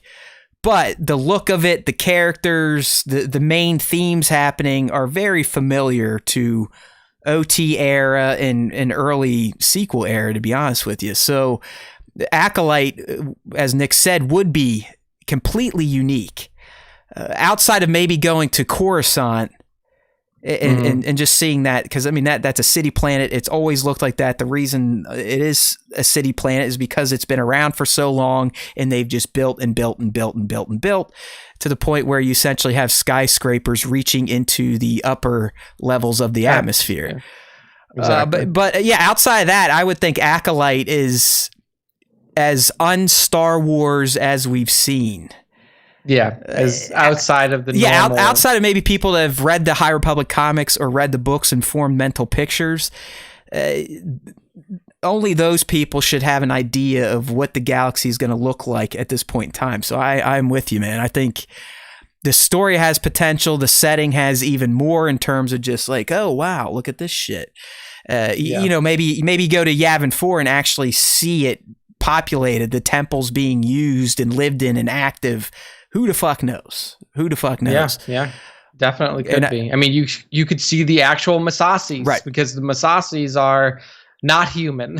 So I'm all down for new, unexplored, never before tried things with Star Wars. It doesn't always work. I mean, we heard Blaine last week. He was ready to light Kaz Ziono on fire from the Resistance cartoon. And many people that listen to the show also think it's hot garbage. But hey, you got to give it a try. You got to see what happens. You got to see what sticks. So as Nick said, this book here, Life Day, Treasury, Holiday Stories from a Galaxy Far, Far Away. It is dropping this year, right? Yeah. September 7th, 2021. Available for pre-order now. Go to the link on StarWarsTime.net in that post. You can pre-order it if you want to. It's through Disney Books. It's not on Amazon yet. So and as I'm sure it'll. Bat is saying in the chat, he finds the High Republic material is best experience on the shitter. On the shitter. Right. There you go. I mean, you do have a lot of extra time when you're just on don't there, stay too long, people, because you don't want to develop hemorrhoid clusters like I have over my life by spending too much time on commodes and pushing too hard. All right. Yeah, don't do that. They're no good, and I'm sure a lot of you have done it in the past. You know, literally legs start to go numb. You know, if you have marks on your thighs from your arms resting especially on it for so long. You know, now in the phone era, because you can sit on your phone, do whatever you want the whole time. Yeah, all day. I mean, there'll be times I'll be sitting there and it's like, oh shit, there goes the legs a bit. I bet I got a fucking hemorrhoid about to dangle out. It's gravity, people. If you're just sitting there, those roids, they want to come out. And you're giving them an excuse to. So don't spend too long on the pot reading. Something my mother warned me about when I was young, because I'd bring papers in there, magazines, shampoo bottles. You never know. But it can bite you in the ass, literally, when you get older. I've got like a family of roids that, for the most part, hide. But when they come out to play, they do not make life fun. Yeah, it's a little... They suck. Dude, hemorrhoids suck. Do you have a roid? No. Good. You're lucky. No. Or you're probably not like a long focused shitter though, are you? Do you go in and just kind of get it done and leave, or do you like to meditate a bit?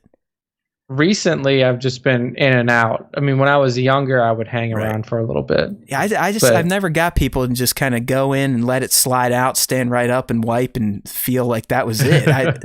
It's a process for me. It is like meditation. All right, so there's some poop talk for you. We do have some have some toy stuff to talk about. Yeah. And that's kind of how we initially tricked some people to listen to our show. I was like, hey, watch this. I'm in this toy photography community.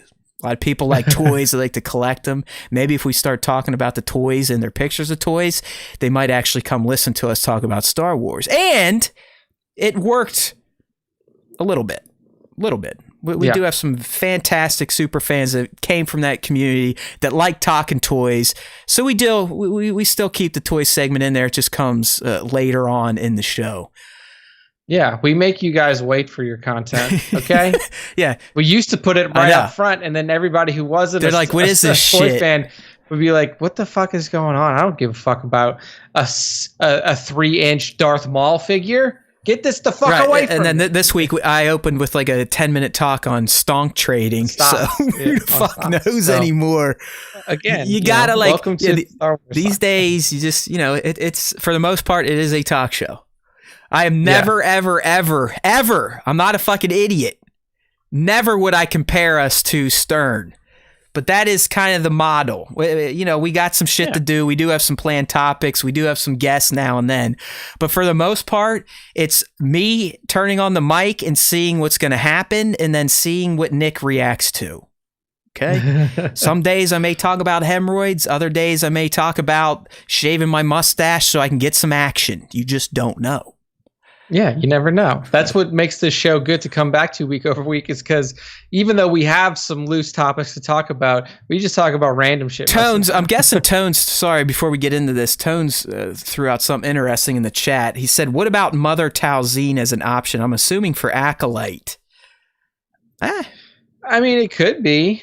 We don't really know too much about. And they have, the Night Sisters have established canon and history through the Clone Wars, and then again the Rebels, like I just said, you go back to Dathomir, you see where Maul's been living, but he loosely talks about the Night Sisters, their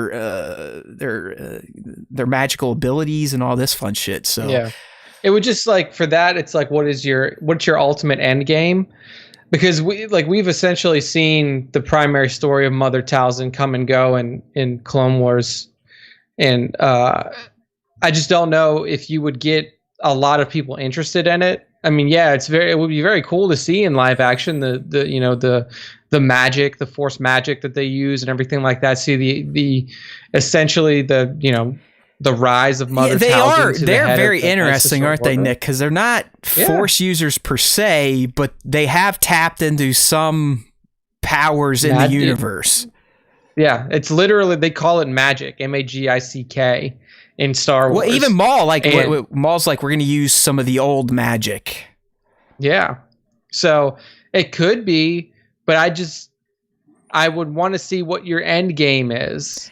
Yeah, in the end, I do think Acolyte's going to be pretty fresh in terms of main character. It probably will take on the form of the Mandalorian, where your main character is an unknown and hopefully grows into someone that changes the Star Wars landscape. I mean, the Mando was easy. He looked fucking cool, right? It was like, he fucking looks you were in rad. I'll check this out. I mean, if he's like this Boba guy and he has a jetpack, he might do some cool shit, even though Boba in the movies didn't, but he still looks like a badass. So I'll check it out.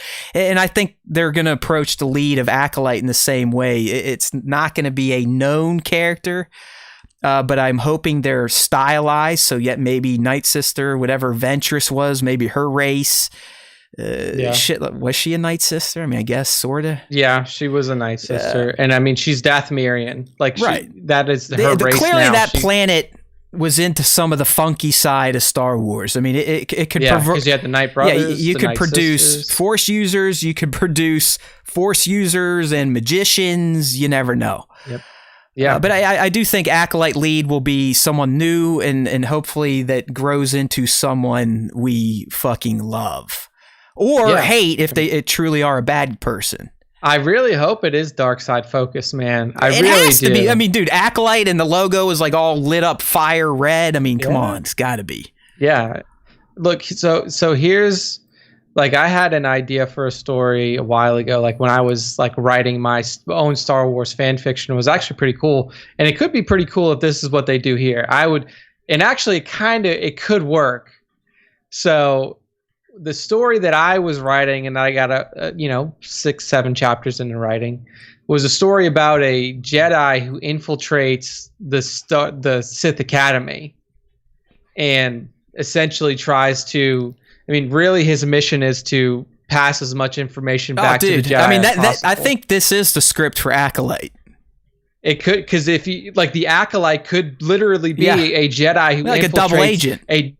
Yeah, exactly. He was a double agent who infiltrates the Sith Academy during the High Republic time. Because if they know that the Sith are working out in the unknown regions, which was the story that I was writing, like the Jedi know that the Sith Academy is there, but they're not open yet. Like they're not a force in the galaxy. They're doing it clandestinely.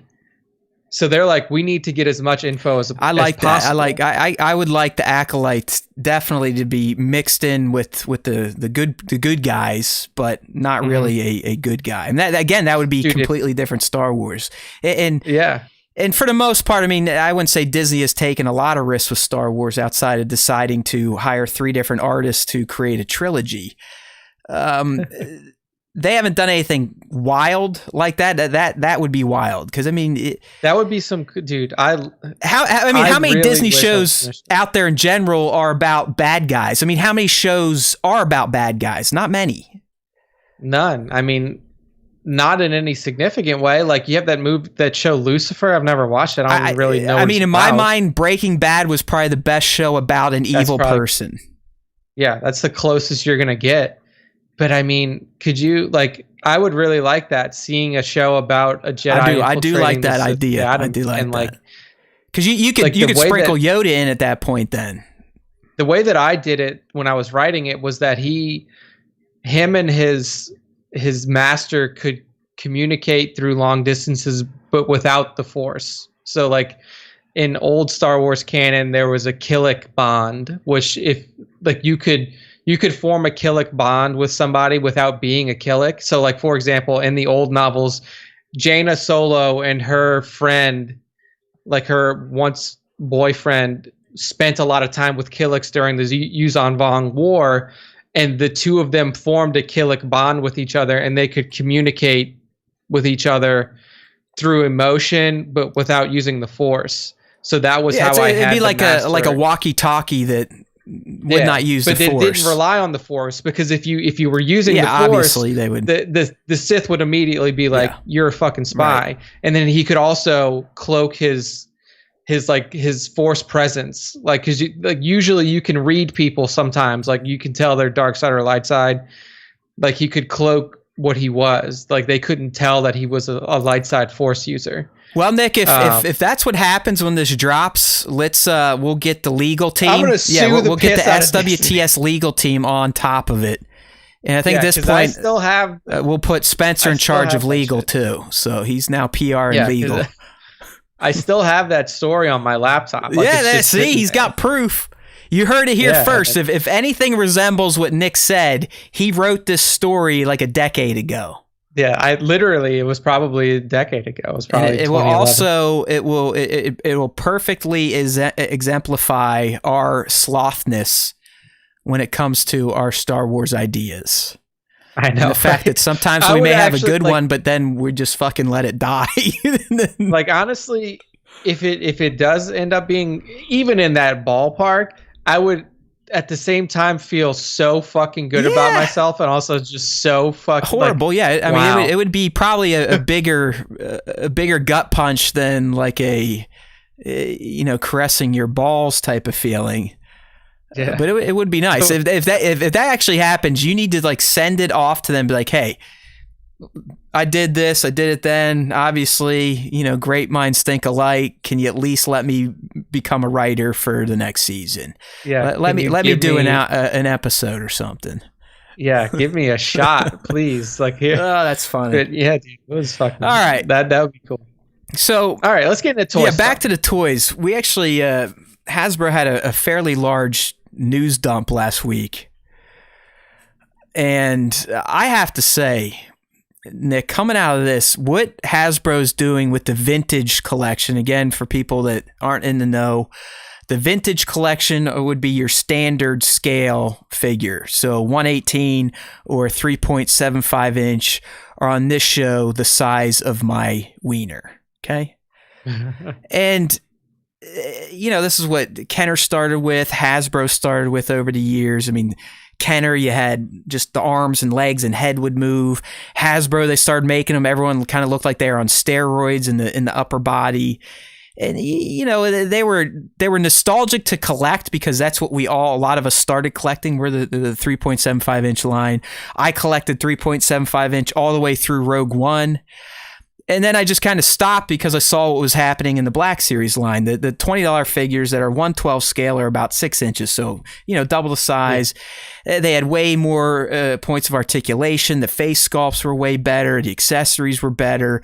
I mean, for people that wanted to display figures and or shoot them, the Black Series line was the best for the value, right? $20 for pretty good looking figures.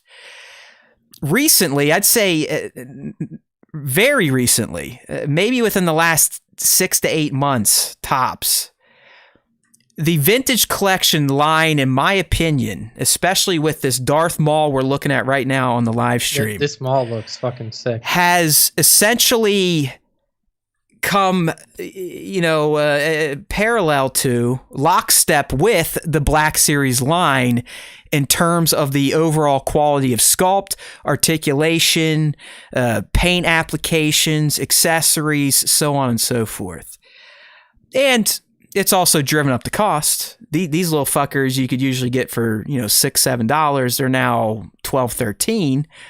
Whoa! Yeah, still cheaper than $20 to $30, which the Black Series come in at. But still, I mean, hey man, you gotta cover the cost somewhere. So just pass it on to the consumer. Don't just worry about making your product better for everybody. Make it better, but then pass on all the new tooling and machines you needed to make them better onto the consumer.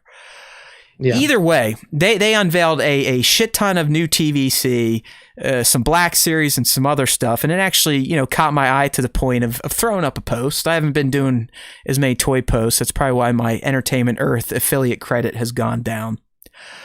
But in addition to the Maul, and this is the Maul based on his Season 7 Clone Wars appearance. So he's got, like those light brown pants, his tunic. He's got his Zabrak chest hanging out like a pimp, a glove, his belt, all that fun stuff.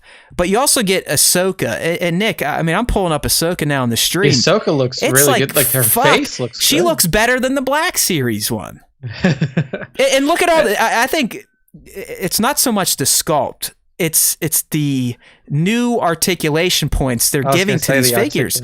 They now have wrist joints, elbow joints, shoulder joints, leg and knee joints. Yeah. Yeah. You can literally and it's not just like joints that move like this. Like you can spin the joint. Like you see her sabers flip They're backwards. damn near. For a moron like me that basically just has my figures stand up and I stick them on a desk and take a snap, they're perfect. Yeah, this is some really they're high almost quality getting shit. into they're almost becoming too posable for someone like me. It's like, no, I don't want those options. It's too complicated. Exactly. I just wanted standing straight up and down. Yes, sir. Thank you. Go. Yeah. I am impressed, and I guess I'm happy for those that have stuck with 375 through thick and thin. It's a line that gets ignored at times, but I do feel like, especially with this reveal, that Hasbro is starting to understand that fan base never left, right, Nick? It always started. Star Wars collectors of figures always started at the 1/18 scale, the 3 3/4 inch. But then, Hasbro, they got cute with the bigger stuff, the more money, making more money. They tried the hyper real, with the rubber suit Vader and rubber Luke for $100 a pop.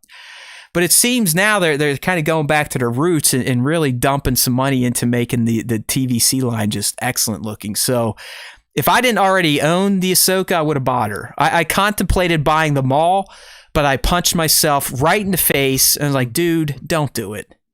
Don't do it. Right now it's part FOMO. It's part, ooh, he looks great in this picture and I want to take a picture too. But you don't collect the line, so stop it! So I was able to prevent myself from going down that fucking rabbit hole. But it's getting close. Like TVC is getting close because what else we get? We got some Return of the Jedi TVC figures revealed. I believe it was my man Paplu right here. Good looking small scale Paplu. Good looking fucking AD-ST driver. The AD-ST driver. He kind of looks like Spock. He does look a little bit like Spock, but we never knew what they looked like anyway, so it's fine. Yeah. But that sculpt right there looks better than the Din Djarin sculpt on the Black Series figure. Dude, the Din Djarin sculpt looks like he got stung by a bunch of bees. I think 1/6 still had the best description of it. He called it like the Gerard Depardieu Djarin or something like that. And then I believe there's a Rebel Endor Rebel Leia, another good looking figure. So, and look, it comes with a soft goods cloak for a 3.75. I'm telling you, Nick, they build the sets for these things, they build the dios for these things, and it's like you almost have to go down that path. But I'm not doing it. I'm just sticking to the Hot Toys and Black Series. It's a good move. I'm glad that you have now at least seized a little bit of control over the year is young. The year's young. We only have 1 month under our collective belts, so the wheels could still fall off. But I have a feeling this year my obsession is going to be on the day trading hobby that I've gotten into. Which, damn, dude, that's even more dangerous than toys. You may want to. It could be. Could be, or it could make money. I had a great 30% average return on my Funko Pop collectibles, which anyone would take in the market. But I don't know. Either way, I was not completely safe from this reveal, though, Nick. Some money was exchanged. And that comes in the form of these 50th anniversary. So Lucasfilm 50th. They're doing a Black Series version of the original Kenner Star Wars A New Hope figures. But they're not just like bigger versions of those very generic looking figures. They're the full on quality that we expect from Black Series, but in the style of Kenner. And the one I have up right now is the one I knew I would not be able to pass these by. This fucking Kenobi it's awesome. He looks like a fucking wizard. Like, he truly looks like a space wizard here, because this Kenobi, if you're on the live stream, if you're not, check it out on StarWarsTime.net. If you remember the Kenobi figure, old collectors, he came in it was like almost a maroon or a burnt orange tunic. He had a vinyl cape that wrapped around his head. It was crazy looking. And his lightsaber came out of his forearm. So in Black Series, what they did is they maintained that entire aesthetic. He's got the burnt orange tunic. He's got like a really shitty, cheap looking vinyl cape, robe thing. The only thing they didn't do is make the lightsaber come out of his forearm. Yeah, the lightsaber is actually in his hands. And I never really paid attention to the hands of these figures, but that is impressive hand detail. Yeah, that's what I mean. Holy shit. Like, that's a 6-inch figure whose you can see like blood vessels in the hands. That's nuts. Yeah, so this one, I got to give a shout out to Scion. He's one of our Discorders. And he's the one, I think it was like last Thursday, he got the leak from IGN. He's like, look, these are up on Amazon already. And I looked, I'm like, fuck, I didn't want to get into these gimmicky characters and anniversary, this and that. But as soon as I saw that Kenobi, it was like, fuck me. That is a must buy. Luckily, I got him in. Face sculpt, as Joe said in the chat. Sean is also like, we need the Kenobi. I did get in on the pre-orders. They're gone at this point in time. The Greedo Nick, while it's not Greedo correct in terms of his costume, that is a still damn good looking alien figure. So I added him to the cart too. It was like it just started. Scion's like, here you go. It's like sprinkling cocaine down on the table. Here you go, crackhead. And I was like, oh, the Kenobi, got it. I got the Greedo. His legs are a little bent, but I do have a Greedo. And I just kept looking at this one. I was like, but he's wearing the all green jumpsuit. Oh, yeah, I was gonna say that really kind of. So I added him, but I did pass on the Jawa. The 50th anniversary Jawa did not make it into the cart.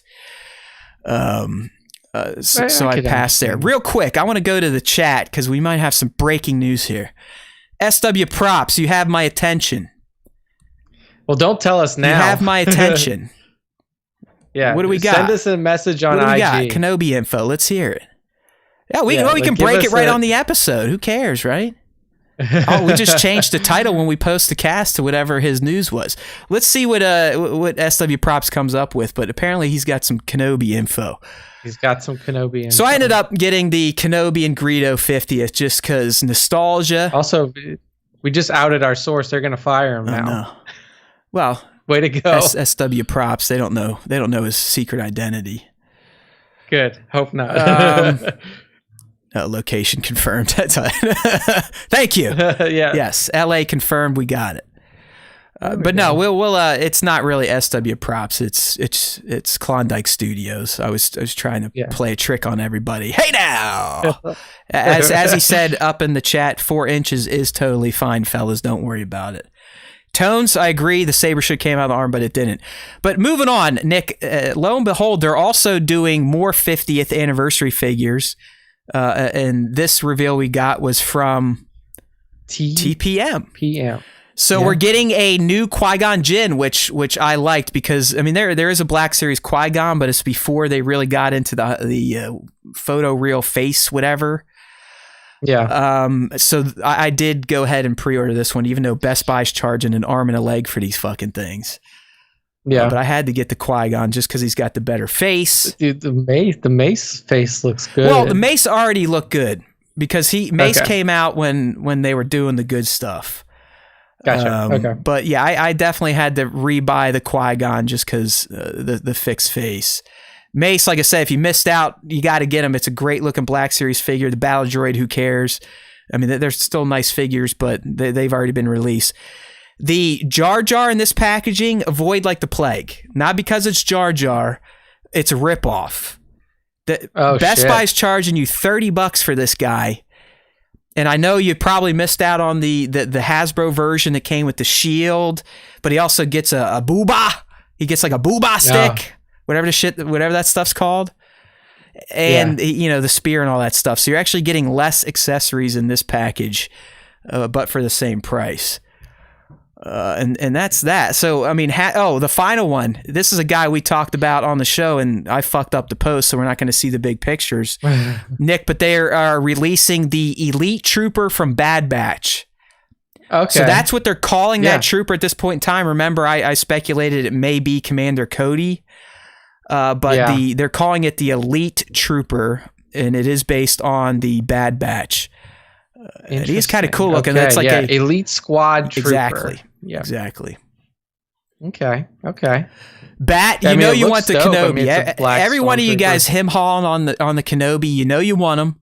Right now, you're only saying you didn't want him initially is because you didn't get him. I get it. I do it too. But you want him. Look at this guy. For those on the live stream again, look at that figure. That really is. It's like Obi-Wan Gandalf Obi.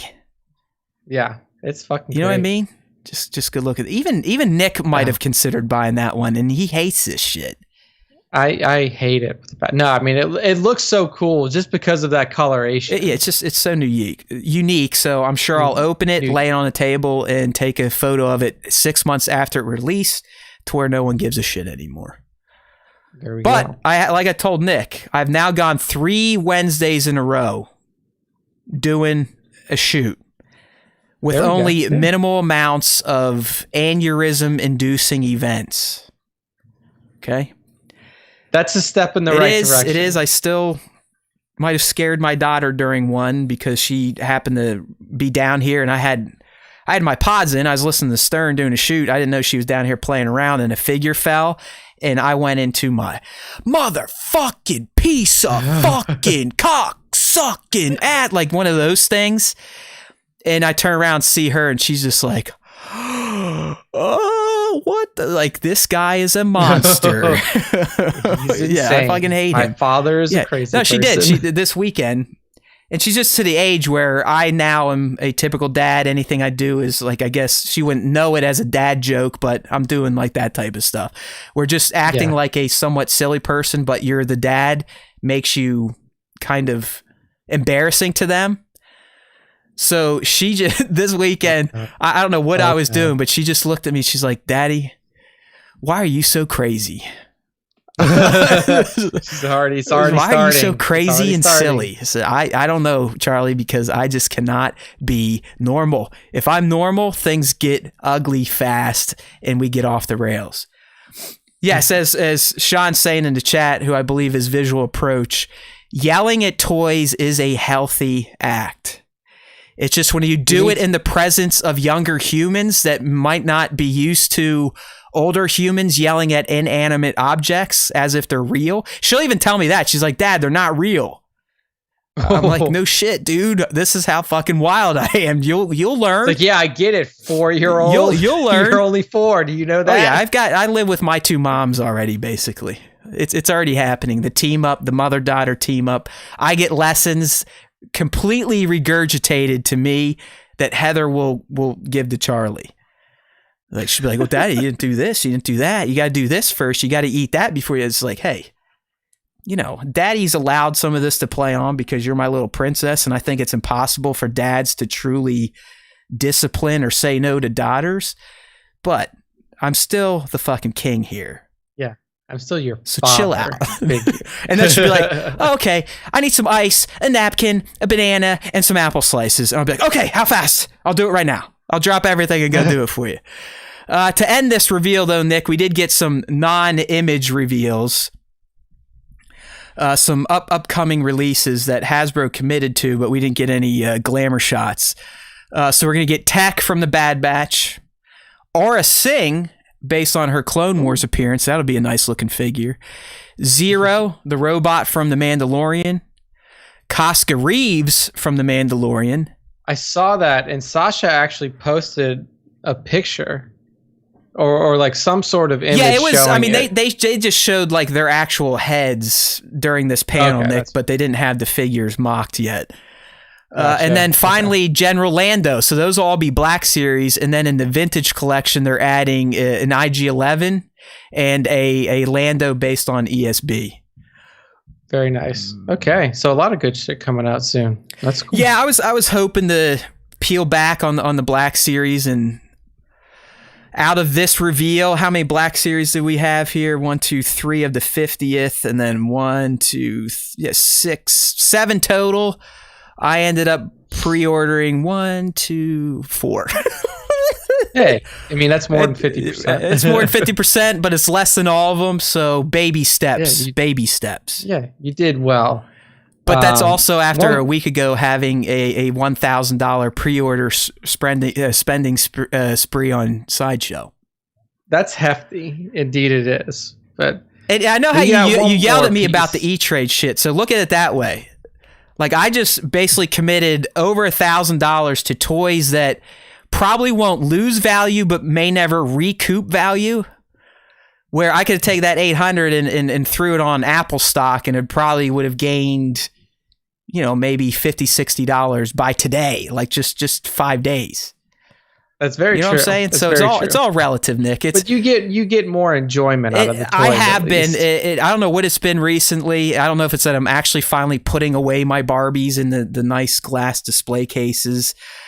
Which makes you want to take them back out again. No. To me, it's the trouble. Nick, the trouble has been with doing the photography and collecting in general. The trouble's been I've created such a backlog because in my head I've created the scenario that if you don't shoot a figure, it's not allowed to go away. So to me, when a figure makes it to the case, it's like it's an accomplishment. It means I either just mentally got over the fact that I'm never going to shoot the figure, which is big for me, or I actually shot the fucking figure, which is even bigger, so it can go back to its home. But I was going to say, visual approach, this guy, I mean, he's got a man cave of man caves, way more professionally styled than mine. I mean, way less clutter, but he's got the shelves, and he dedicates per glass shelf, you typically get 4 in a unit, Nick, only 1 hot toy per shelf. Where I've devised a system where I'm like, because I don't want to have like fucking 800 of these glass shelves. I can fit about 6 hot toys per shelf without making it look too much like a clusterfuck. But it has been. It's like at night because I have lights in it. I've got Hue lights in the basement, so I'll be like, hey Google, blah blah blah, and she'll turn them on, and me and the kid will just sit there and kind of appreciate my collected art because that's what it is to me. No, I mean they are little art pieces. Until she's like, "Hey, Daddy, all those fell over." I'm like, "Hey, motherfucker, I know they fell over. Why do you think I haven't opened this case in about 3 months?" Just. Daddy's got a plan for all this. It's just it gets executed slowly. And I mean, like the Hot Toys figures are especially little art. Oh, they pieces. are. They really are. I mean, given their price point, they better be, right?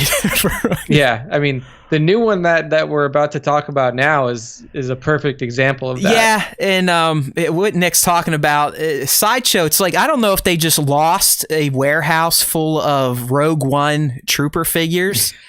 Yeah, because over the past month or so, they've been almost re-releasing a bunch of the troopers that were featured in Rogue One, and they're still listed as Rogue One collectibles. So last week, towards the end of the week, they announced the Assault Tank Commander, which is a badass looking trooper. I'm not going to lie. He's got that helmet on that Din was wearing in episode 7 of The Mandalorian season 2. Maybe that's why they released Of course it is, Nick. Of course it is. Yeah. It's like they might have been holding back on stock, or, they teased it years ago, but there wasn't enough interest. So they just kind of slyly pulled it. And they're like, oh yeah, what are you talking about? We never were going to do that. But I'm telling you, over the last month, they've dropped Shore Trooper Commander, another Death Trooper, the Din Djarin tank driver guy thing, and now the Assault Tank Commander. And I've gladly pre-ordered all those others because I was still caught up in the Mando hype, but I see this one and he's excellent. I'm not gonna sit here and kid myself and say that I don't need this. He looks stupid. I mean, this is a very cool looking trooper, right? Did you like these guys? Do you like the tank commanders? Like it's a very unique helmet.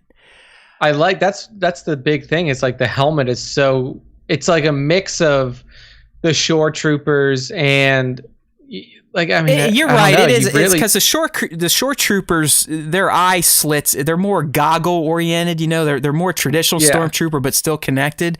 Where these guys, they really, you know, kind of Cyloned them out, like made them little strip viewports. I like the aesthetic of them though. I think they look really cool. And it's like a different look because you're so used to seeing Stormtrooper and Clone Trooper variants that all essentially look the same except for minor tweaks. This is like the biggest change that we've gotten in terms of an Imperial Trooper and the way that they look in you know, with their helmet, their body armor and stuff. Yeah, like I mean, that. I know Gareth Edwards. They kind of make fun of him, like he couldn't finish Rogue One, and they had to bring in what's his name, Tony, Gilroy, to make it all better and fix it. But you would have to assume that Gareth was there during the concept and the pre-production. I mean, Tony only redid the end. So I mean, and we've heard it from the guests we've interviewed. A lot of people love Rogue One. It's one thing Disney that I think everyone can agree on. I think Mando's in that space now. That season 7 of Clone Wars is in that space. But for the most part, you know, people want to fight over certain Disney things. But Rogue One seems to be like, yes, this is money. This was perfect. Yay, Disney. Wish you guys did more of this. But think about all of the troopers Rogue One gave us. I mean, it is the greatest gallery of stormtroopers.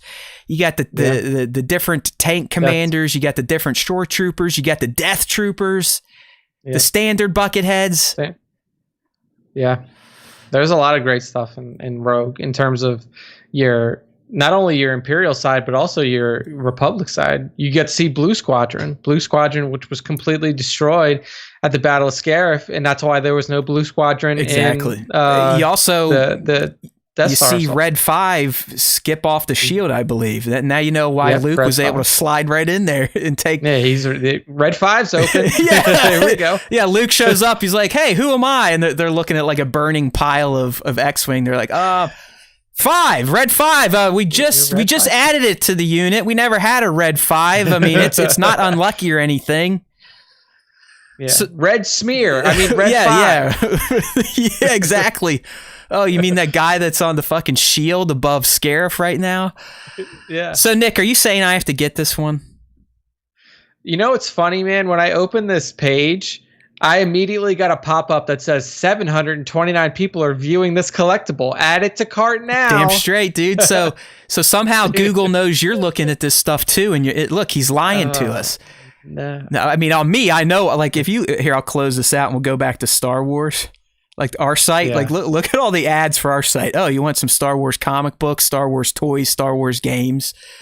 Luckily, there's nothing creepy that shows up here. But yeah, everything's probably all ads targeted to me are either Star Wars or technology buys. I have no idea what my ads are because I have an ad blocker. So Nick is robbing us of like half a penny a month by blocking our ads. I am. So anyways, the Assault Tank Commander, as seen in Rogue One, finally available to pre-order from Sideshow. But it's like a lot of these new ones, we're talking a year or more out. So April to June of 2022, $230. I've not done it yet. This is one I might just let hang for a while because typically when I do that and then they do announce one that I need, I'll just go on and be like, hey, fuck it, I'm already signed in. I might as well buy some of the ones that I was just considering. Yeah, I'm already here. So what's the difference? It just makes it easier. It's like it's not, easier process. It's not real money, right? Especially if I do layaways, and it's definitely not real money because I don't see that big initial chunk leaving my bank. Yeah. So what do we say, Peanut Gallery? Do I have to get him now? I mean, I've added, in terms of Trooper 1/6 scale, I have a Remnant Stormtrooper, I've got the Death Trooper, I've got the Incinerator Trooper, I've pre-ordered Din as a Trooper, the Shore Trooper, both variants. Holy fuck, is that Jesus? All I know is I have 18 of these cunts on pre-order. 18 I think that's hot enough. toys on pre-order right now. Yeah, I don't think you need this one. I think you can skip out. All right, we'll see. I think I'm going to do the plan like I said. I'm just going to let them sit. And the next time, like, you know, maybe they drop something that I'm just like, you know, a Luke Skywalker Mandalorian or, you know, a Din face sculpt. 1/6 scale, and I have to get that, like I have to do that, then I might throw him in the cart just in case. Matt, you have to be honest with yourself if you will take a photo of it. Sure. I love taking photos of these guys. It's easy because they look so damn good. I mean, Hot Toys make us look good. They're easy to take pictures of because you don't have to do much to them to make them look nice. All right, man, let's get on. It's time for that fan segment, which also means it's time for me to drain my main vein. But before we get in the top 5, let me go ahead and switch up the screens for you. You may want me to read a few of the first ones because I think that's where our story buddies are at. But once we get through that, I am going to relieve myself. You got to love the chat. Everyone is definitely feeding my addiction of collecting, so I probably will get it. Yeah, they want you to spend money to justify them spending money. Well, Tones he's feeling it now. Tones was, he was hesitant to collect the Hot Toy stuff, but he started, and just like it is with everyone, once you get the first one in your hands, it's over. I'd assume it's too fucking expensive. I'd assume it's like the people that do heroin. They're like, yeah, as soon as it hit me, I knew I had to do it again. With Hot Toys, you get the one, you look at it, you play with it, you caress it, you move it, you pet it, you talk to it sometimes, smell it, and you go, okay, I need more. And I believe Tones is up to upwards of like 10 or more himself at this point. All right, Nick, question of the week. Crazy. Rebels is on my mind, okay? Yes. Big time. We had like an hour-long discussion on it. I actually thought it was a good discussion on Rebels. If you missed it, make sure to tune in. It was our opening segment. Just kind of going through my Rebels rewatch and why I think it's so excellent, why they're one of the best non-traditional Star Wars families in the galaxy, and really how you can see where some of the threads have bled over into Mando. So I've had the Phoenix Squadron on the brain. So the question this week was, name your favorite moment from Star Wars Rebels and tell us why. Nick and I kind of highlighted a bunch. I mean, if you really held a gun to my head, I think it probably would be Kanan's sacrifice. I'm not there, so I haven't had to relive it again, but I just remember what that did to me the first time I saw it. It was unlike anything I experienced emotionally from a cartoon. But there's so many. I mean, the twin sons, Maul's final death. There's a ton, and there's a ton of answers in here too. There's not all the same, but we do have some similar ones. So I'll go ahead and I'll get through a few, and then I'll let Nick pick it up as I go and release my old man prostate of its pain. First one here, OAC. OAC keeps coming back for the question. We might get him back on the show eventually. Time heals all wounds, Nick. Hopefully. Time. Yes, I have. Sorry, addressing the chat here. I do have a Dark Trooper, sorry. I did order those too, but only one. Okay, so OAC, his favorite Star Wars Rebel moment and why. The entire episodes when they are on Malachor, the fact of Maul returning, the Temple of the Sith, the death all around them, Kanan losing his sight, Ahsoka's battle with Vader, and then knowing now what happens during that battle with future Ezra, the Owl. All I can say, it was such a dark episode. It was a 2-episode arc. Rebels does 2 episodes arc better than anybody. Great cliffhangers, and they always have a good resolution. He continues on, and that is what I am all about. Darkness is what he's saying. My dad always called me the Dark Child. Ha ha ha ha. This is why I'm very excited about the Acolyte show coming out. Stories of the Sith. So good. That's why I'm all about the legend stories. Because to me, a lot of it focused on the Sith and or dark side users. Good guys are okay, but the darkness is what's up. He's right. Those legend stories, they were always digging into the dark side a little bit, digging into the villains. Yeah, you'd think I'd like that stuff, but again, it involves too much brain power. Yeah, I actually agree with him. I think my favorite arc is the Twilight of the Apprentice. Up next, we got, I believe it's Nova, at least on our Discord, but on Instagram, it's SW Black Series Clips, and I'm going to give SW Black Series Clips a plug. This dudette, they, them, whatever you want to call it, Nova, I'm assuming it's a singular male, just based on our Discord stuff, right? Demographics. But they have really, really started to excel at making funny stop-motion Star Wars shorts on Instagram. I always feature them when they get released. The most recent one is Darth Vader doing the Carlton, and then he accidentally ignites his saber while he's dancing, and some stuff happens. But I'm telling you, I believe SW Black Series clips only started doing this during the pandemic. So they're not even a full year into the art form of stop motion, which to me it's like toy photography on steroids. Because you're just doing like shot pose, shot pose, shot pose, shot pose, shot pose, shot pose, shot pose until you have an actual flip book animated adventure. Anyways, to Nova's question, but more importantly, check out their stop motion shit. It's fantastic. It's funny. It's the off-kiltered Star Wars humor that Star Wars Time Show people would probably like. Because at this point, I'm pretty sure most people that like the SWTS are slightly, have a few screws loose like myself. Yeah. All right. More than likely. So what Nova says here, I always liked how they used the holocrons in Rebels, with Maul using Ezra for info and Ezra trying to make sense of everything. Those were great episodes. And yeah, those were specific points I wanted to make today. Maul and Ezra's relationship it's crazy.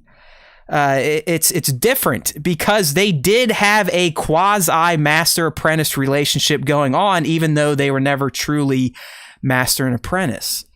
Maul genuinely, I believe, cared for Ezra. He wasn't just using him for his endgame. He wanted Ezra to come with him to Tatooine to take out Kenobi.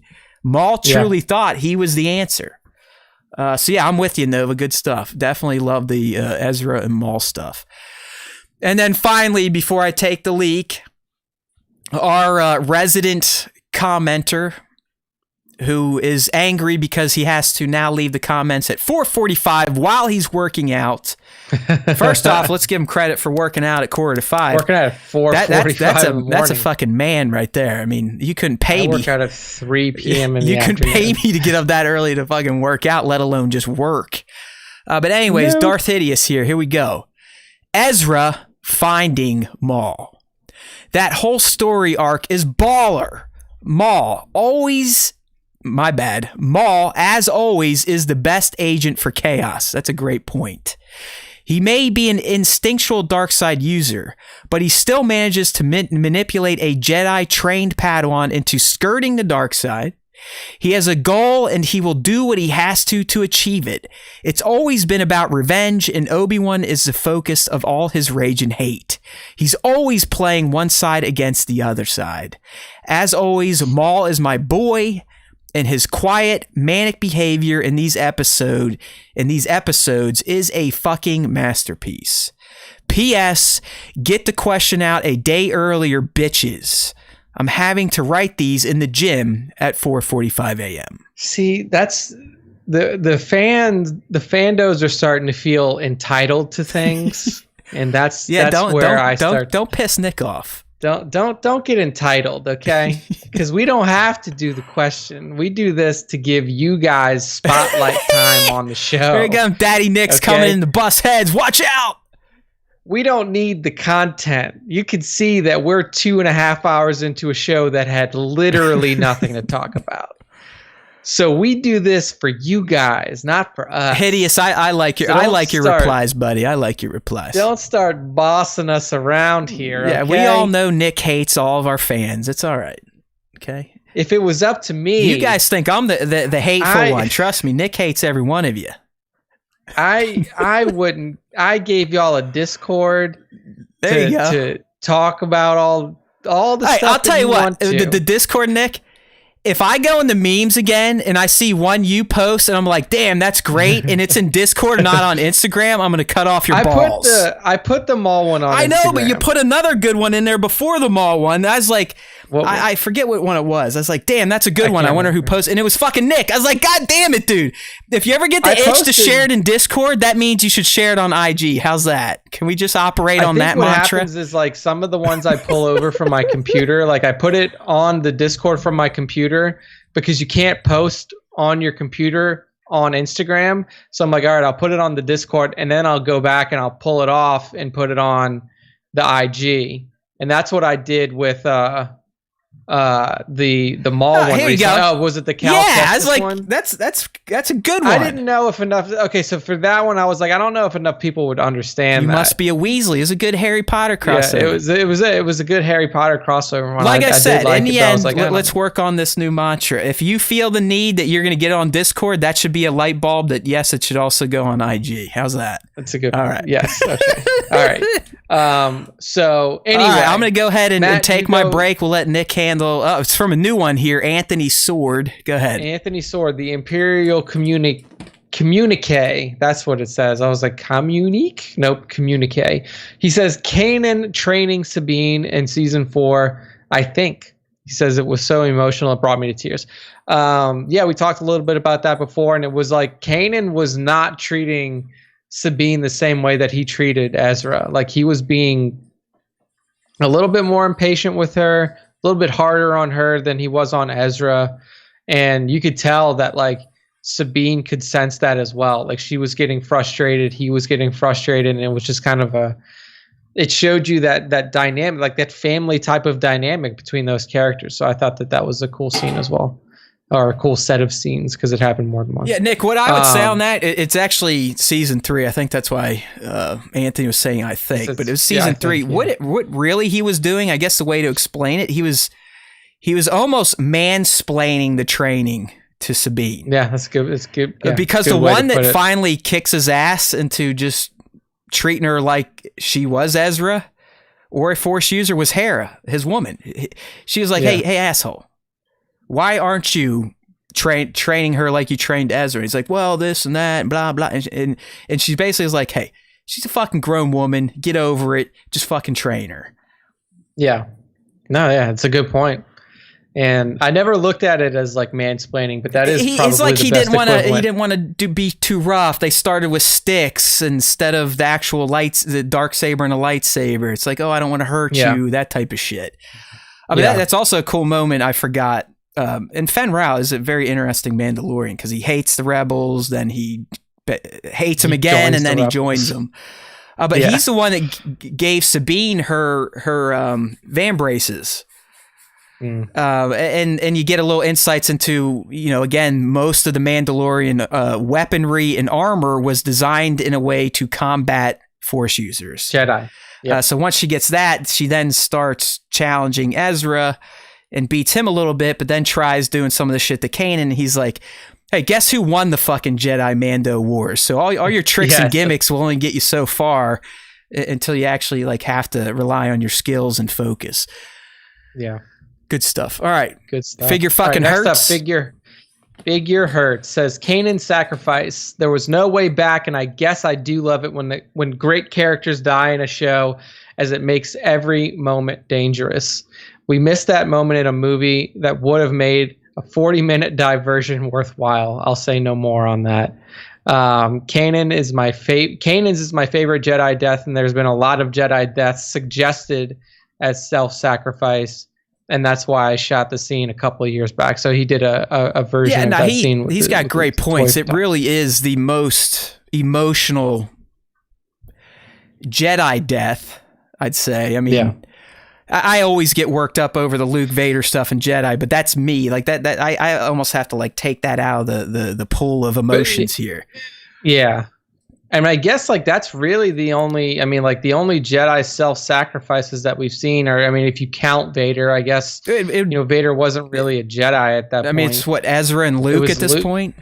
Yeah. Kanan, not Ezra. Kanan, Ezra, well, Ezra too, technically, until we get his resolved plot line. We know that Ezra's not well, we dead. know he's, well, I mean, we have part of that puzzle, but I mean, Ezra technically does sacrifice himself and Thrawn to save the entire Rebel Alliance.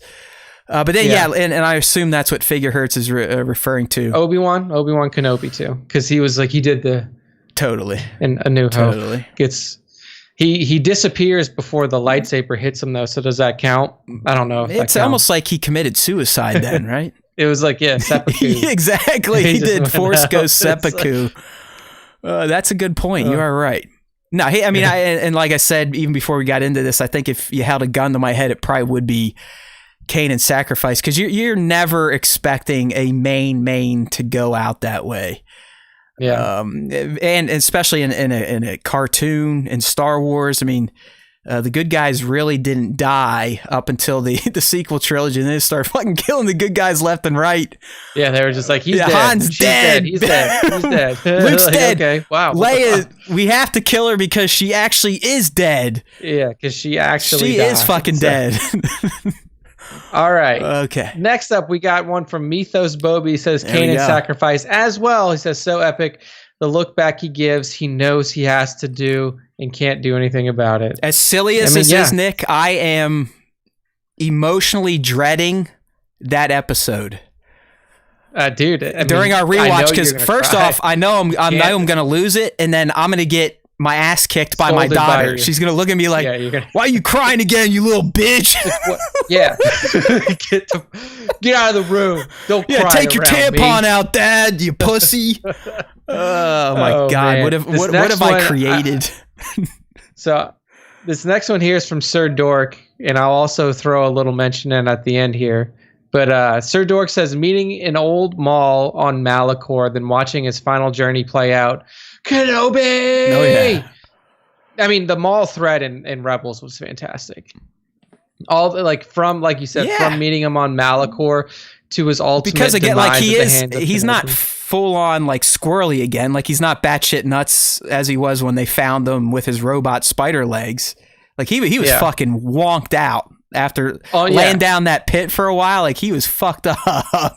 Yeah, he was literally like, they were like, he was talking to himself, and there were just like voices in his head, and he was like schizoed. He's all whacked out. I would compare Maul and Rebels when they find them on Malachor to Hobo Yoda when he first meets Luke, where he's acting kind of goofy and not, but he's still exactly there. Like he's not playing his hands. He's playing up that he's some feeble little green goofball, just because he knows Luke would never envision him as this crazy Jedi master or insanely talented Jedi that Obi-Wan was talking about.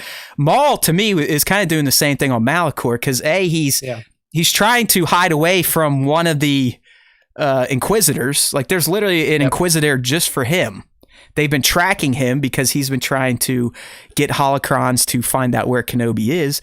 But he does. I mean, when you first meet him, he approaches Ezra. He's hunched over. He's kind of using a cane and shit. Yeah, like he's not talking all crazy, but he's telling Ezra everything he wants to hear. And Maul knows how to take advantage of people that may not be fully trained or fully committed to one way or another way of living your Force life. Yeah, and I mean, just to throw it out there, Sam Witwer's performance as Maul in both the Clone Wars and Rebels is potentially one of the most underappreciated performances in Star Wars, whether it be in live action or in animated. He really is. He really is Maul. I mean, I know Park is and all that, but it is Sam at this point in time. Mm-hmm. I mean, because you can, like, even when you talk to people about the animated series, they always, it's like Matt Lanter. You hear about, D. Bradley Baker, and you hear about, the other voice actors that are attached to, like Anakin and Obi-Wan and all of the clone characters. But you never, like, people don't talk about Sam's performance as Maul enough. No, it's excellent. Like he was. It was a masterclass. He's a good enunciator, a narrator. I don't know what to call it. Like the dude just knows how to use his voice. Yeah, I mean he's fantastic at it, and he didn't really start off as a voice actor. No. Like Sam Witwer was, obviously he did the voice acting, but he also did the mocap for Starkiller. But he was in TV shows. I remember the first time I saw him, he was Doomsday on Smallville.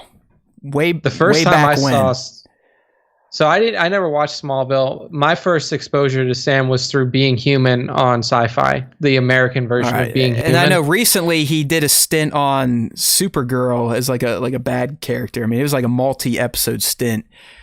Yeah, but I mean, Sam, like we've been saying, I mean, he is Darth Maul. I mean, he is what. Yeah. Darth Maul in episode 1 was just visual eye candy. He was awesome to look at. It was just the physicality. Right, we've never seen that shit before in Star Wars, or wielding a dual-bladed lightsaber. It was crazy. But he was an animal. He was a killing machine. That was it.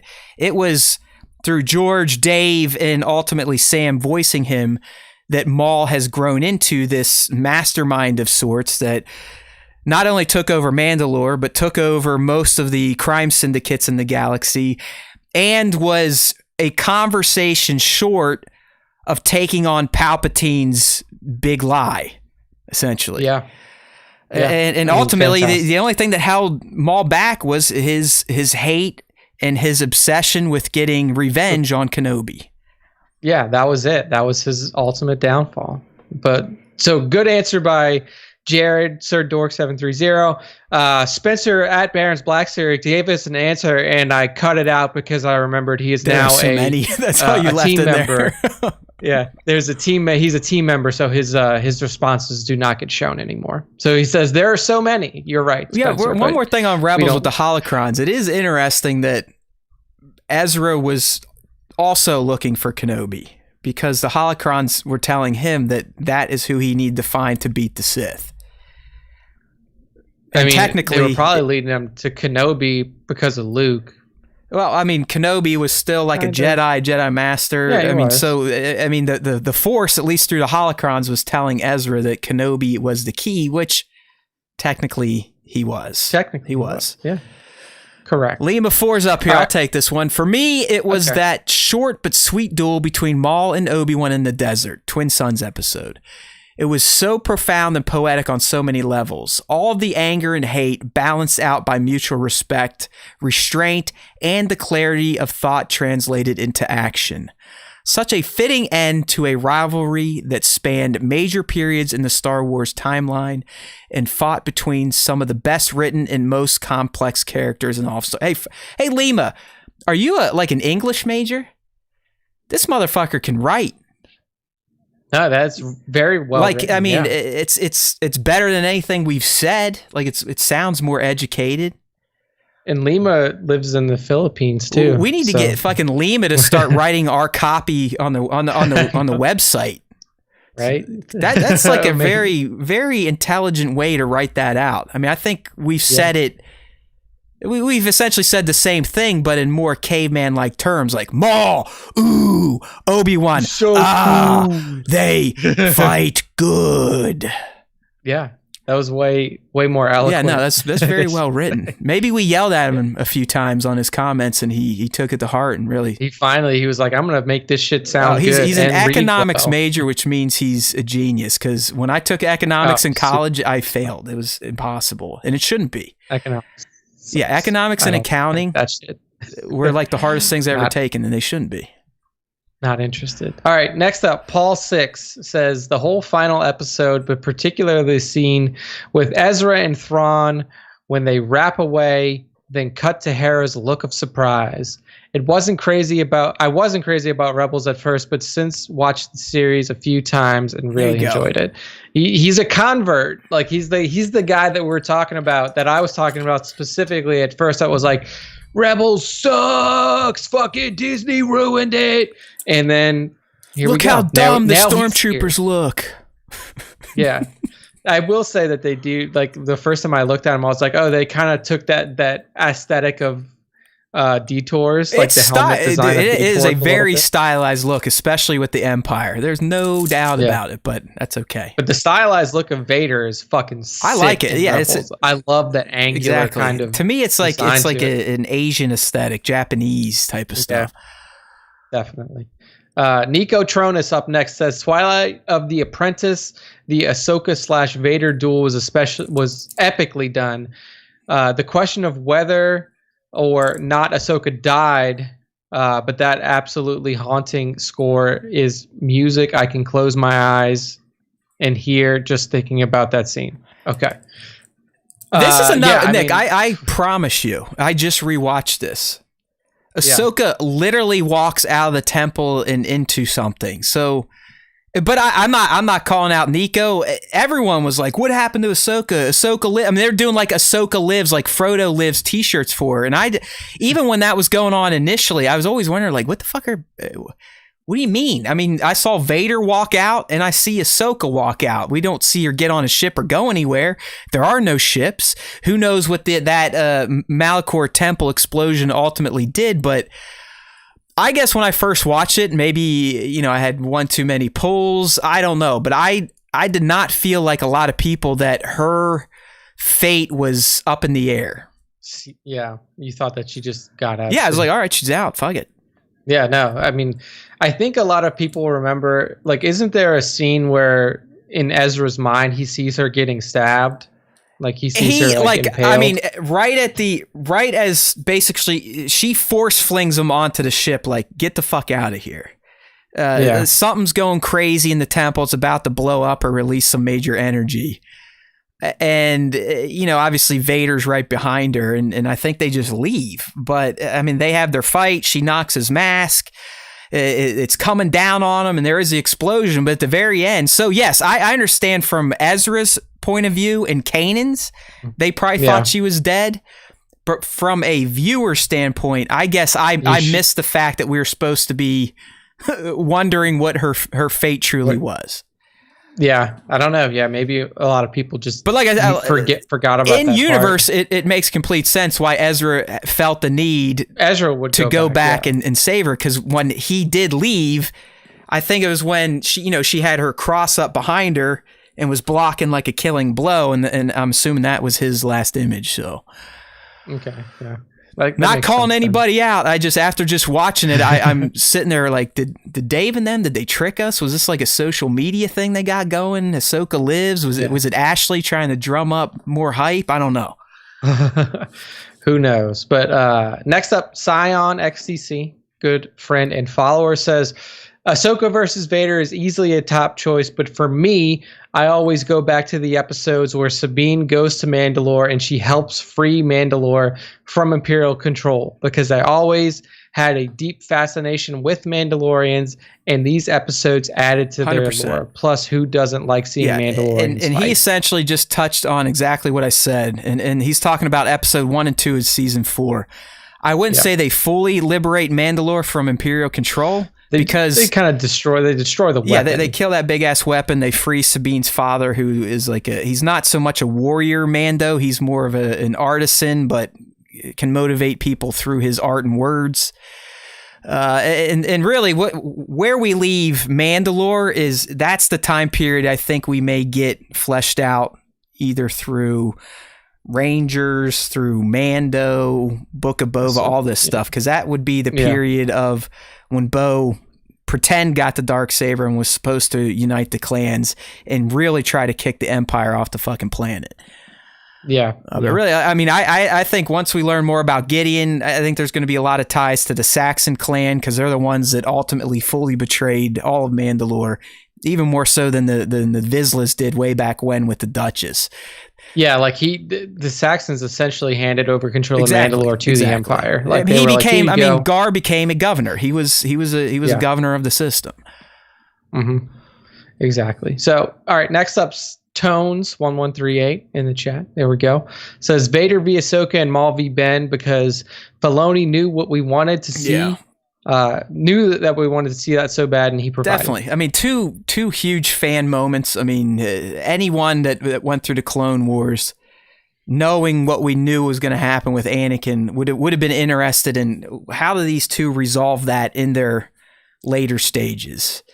Because they're brother and sister. I mean, you watch Clone Wars, by the end, those two had a bond unlike even Obi-Wan and Anakin had. Unlike Luke and Yoda, Luke and Obi-Wan, it was probably for that era, it was an unnatural bond between master and apprentice, right? Like you shouldn't feel that close or feel so much for a person. It was definitely more of a familial sibling bond than anything you've seen between any other like Grand Republic apprentice and Jedi. And then the Maul Ben stuff was inevitable. I mean, Maul, you brought him back. You brought him back under the guise that he essentially lived on his hate for Kenobi. So you had to resolve it. But I don't think any of us saw the resolution the way it played out, and I loved it. Like I loved how focused Ben was on his current task of protecting Luke, and how that made him extremely wise, extremely efficient in his strikes. And I read it all. I mean, I understand. Like, I mean, he goes through his stances as Kenobi. Like he does his young Kenobi 2-finger, but then he's like, you know what? That's could get me killed. I'm going to the Qui-Gon, and that's where he grabs it up. And as soon as Maul makes the exact same kill move he used on Qui-Gon, Kenobi just goes zip zip. You're dead. Yep. And I know, like Nick said, some people wanted to see a long, drawn-out fight. No, it was done perfectly because Ben was the true master of Force at that point. Maul was a shell of himself due to how much energy he wasted thinking about Ben nonstop. All you think about is, I kill. He was not thinking about his moves, nothing. He was so consumed in the moment that he literally just didn't think about anything. He reverted back to the one thing he knew the best, and the one thing that, you know, saw success for him in the past with killing a Jedi. You know, literally, Kenobi took him out. I think it was a 2-move kill. It was a block kill, just like that. I mean, block parry, you're dead. But then he held him like a baby, and they had a nice talk, and Maul confirmed with him like he's the chosen one. And this got me in trouble back then because this Ben confirms like, yes, Luke is the chosen one. And it's like, fuck you, it's Anakin. It's always been Anakin. Old Ben's a liar and he tells stories, so who the fuck knows? The chosen one is a very malleable term in Star Wars. We've learned that chosen one really doesn't mean dick shit anymore. So because the chosen one can get trumped by a dyad and so on and so forth. It's not as important. Just give up on that shit. We'll always pretend that Anakin was a Force Jesus. It's just like any prophecy, anything that you see a prophecy in, prophecies are more than likely bullshit. Just get ready. Because if you're like, oh, there's a prophecy says it, it's like, trust me, that prophecy is going to end up being wrong or incomplete. So just be aware. Spectre of the Ghost has a really long answer. So let's go through this. He says, I'm going to go with the battle over Garrel. When the rebel ships had to flee flee the spaceport, and Kanan and Ezra set out to go back to Lothal in search of Ezra's parents. There's a beautiful scene where Hera presses them to leave the battlefield, even though the command ship was held in the tractor beam of a Star Destroyer, and Kanan says something to Ezra like, don't worry, Hera was looking after everyone long before you and I came along. Followed by Hera heroically going back to save the command ship. The entire scene had a beautiful cinematography, a great character dynamic, good humor, and pretty cool action. It's just one of many favorite scenes, but it was the first scene that came to my mind. That's somebody who knows. Oh, yeah. Well, I mean, Rebels, look at in and out. Look at their handle, Spectre of the Ghost. Yeah, Spectre of the Ghost. I believe and the picture. every image they shared has been scenes of the Rebel crew in toy form. So yeah, 100%. I mean, this person gets exactly what I've just been talking about. Like the diehard. I'm telling you, this show is well worth a second focused viewing if you have not done so already. Yeah, no, I completely agree. So, all right, that is the end of our fan questions and fan responses for this week. So that will bring us into. It is now time for Nick's segment, the iconic, some say infamous, Top 5 Star Wars Fan Artist Features of the Week for the week of 125 to 2/1. Yes, this past week, and this week is also a fan shot breakdown. So we have 2 fan shot breakdowns or fan shots to break down this week.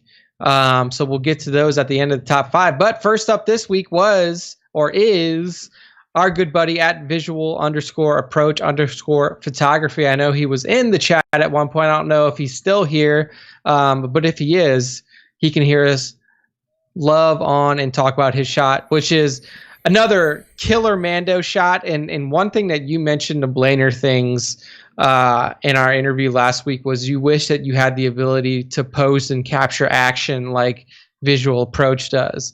And I mean, this is just another one of those shots where he absolutely nails posing, nails action, and really just makes toys look like they are part of movie scenes. It's crazy. I mean, I've said this 1,000 times. At visual _ approach _ photography, no more underscores. Even when he was Captain Ordo, one of my personal favorite accounts. One that I know every time a new shot comes up, I'm going to be like, fuck, I wish I could do that. Shit, I wish I could stage a shot like that, or even think to stage a shot like that. And this one's no different. I mean, you got the that might be the figure arts Mando out there fighting some Black Series stormtroopers, but I mean, just look at the pose. I mean, you can see that he either threw his knife or blasted the one guy with his van brace. The other one's getting blasted with the pistol. I mean, he's posed in a way that looks natural, as if Sean snapped it right when dude went pew pew. Then the background material. You got guys in the background, adds a little more life to the shot. You got dead bodies in the foreground, adds a little more life to the shot. And then Sean, a.k.a. at Visual Approach Photography, is also a master lighter. I didn't say masturbator, and master lighter. And not to mention, he has now moved on to the latest skill set required to be a pimp toy photographer. And that's the fact that dude builds basically, studio quality dioramas. I was going to say the background here is a really good dio. It looks like the interior of a like a right. Imperial Like base. I mean, he might be using some space walls, but again, just great staging. I'm on his page now where you can see some of his dios. I mean, you and I, we always love when he's got the Mando fighting in like a Tatooine cantina. You look at little Grogu in the background with a cape and a fucking lightsaber. That's what I'm talking about. See, I mean, visual approach, just armors, like the little details. It's not even just the amazing posing. It's the post-processing, the finishing touches he puts on it to make these things really feel like they come alive. I mean, I hate showing you his whole page because I'm sure I have multiple shots to feature still. I mean, outside of when he shares like Mortal Kombat and non-Star Wars, that's about the only time I'm not saving a visual approach photography shot to be featured on the Star Wars Time Show. Scorpion shot though was sick. Well, no shit, but he's not Star Wars, so I'm not going to put him on our page. But I can't. You catch my drift. I mean, just fucking atmosphere shots. Like I said, the lighting, just lovely work. I mean, this is someone to follow for inspiration. You may not ever be able to achieve the same level of quality and excellence, but it's definitely someone that's going to motivate you to get better. All right? Yeah. But just don't try to be visual approach. This is where I've fucked my head up. I mean, trying to be a visual approach, trying to be a Jason B. Michael, a Plastic Action, a Black Series, a Work More or Less. We kind of talked about this last week. Dial it down, scale things back. Maybe return to what got you into this hobby in the first place if you're someone like me that's been struggling a bit for motivation or just hasn't really felt like getting off your fat ass and doing a shoot. I know it's hard when you look at shots like this from at Visual Approach Photography. But again, he started somewhere. Through practice and dedication to the art form, you too can start making excellent looking art like this, Mandalorian art in particular, and get your ass on the Star Wars Time Show Top 5 Star Wars Fan Arts Feature segment. Again, to play, you got to insert your quarters by tagging at Star Wars Time Show on IG, as well as using hashtag Star Wars Time Show. I'm glad Sean was here for some of the breakdown. I know he tends to listen to our shit show when he can. Might be a first live listen, so appreciate it, buddy. Keep it up. Yes, thank you. We speak your name. One of these days, I personally would love to be able to create a visual approach photography style action shot. Maybe when I grow up. When you grow up, yes. All right, next up in the top 5 is at platform _327 with a really awesome representation of Luke's training on Dagobah. So you see Dagobah Luke in his full Dagobah get up, and he's got the Yoda backpack on. And I really love, I don't know where he shot this. It's got to be somewhere around where he lives. But it's like a perfectly moss-covered area that they're walking through. Got the mist in the background. It really does look like Dagobah. Yeah, it's got to be a wooded location somewhere because, like Nick said, it's just got this lush-looking green, moisty moss. Perfect Dagobah environment. You might have spritzed in some aerosol there to really sell the fog of Dagobah. Platform's been someone kind of catching my eye and clearly catching Nick's eye. I mean, I think this is Platform's second top 5 within a month. A lot of shots like this where I'm not going to say full on portraits, but more just kind of standard pose. But what Platform does, it's all about the atmosphere. Very atmospheric, centric shooter at Platform 327. Yeah, and it looks like he's a natural light shooter too. Everything is outside. He uses the natural light, natural setups. I mean, really beautiful stuff that he's got for relatively.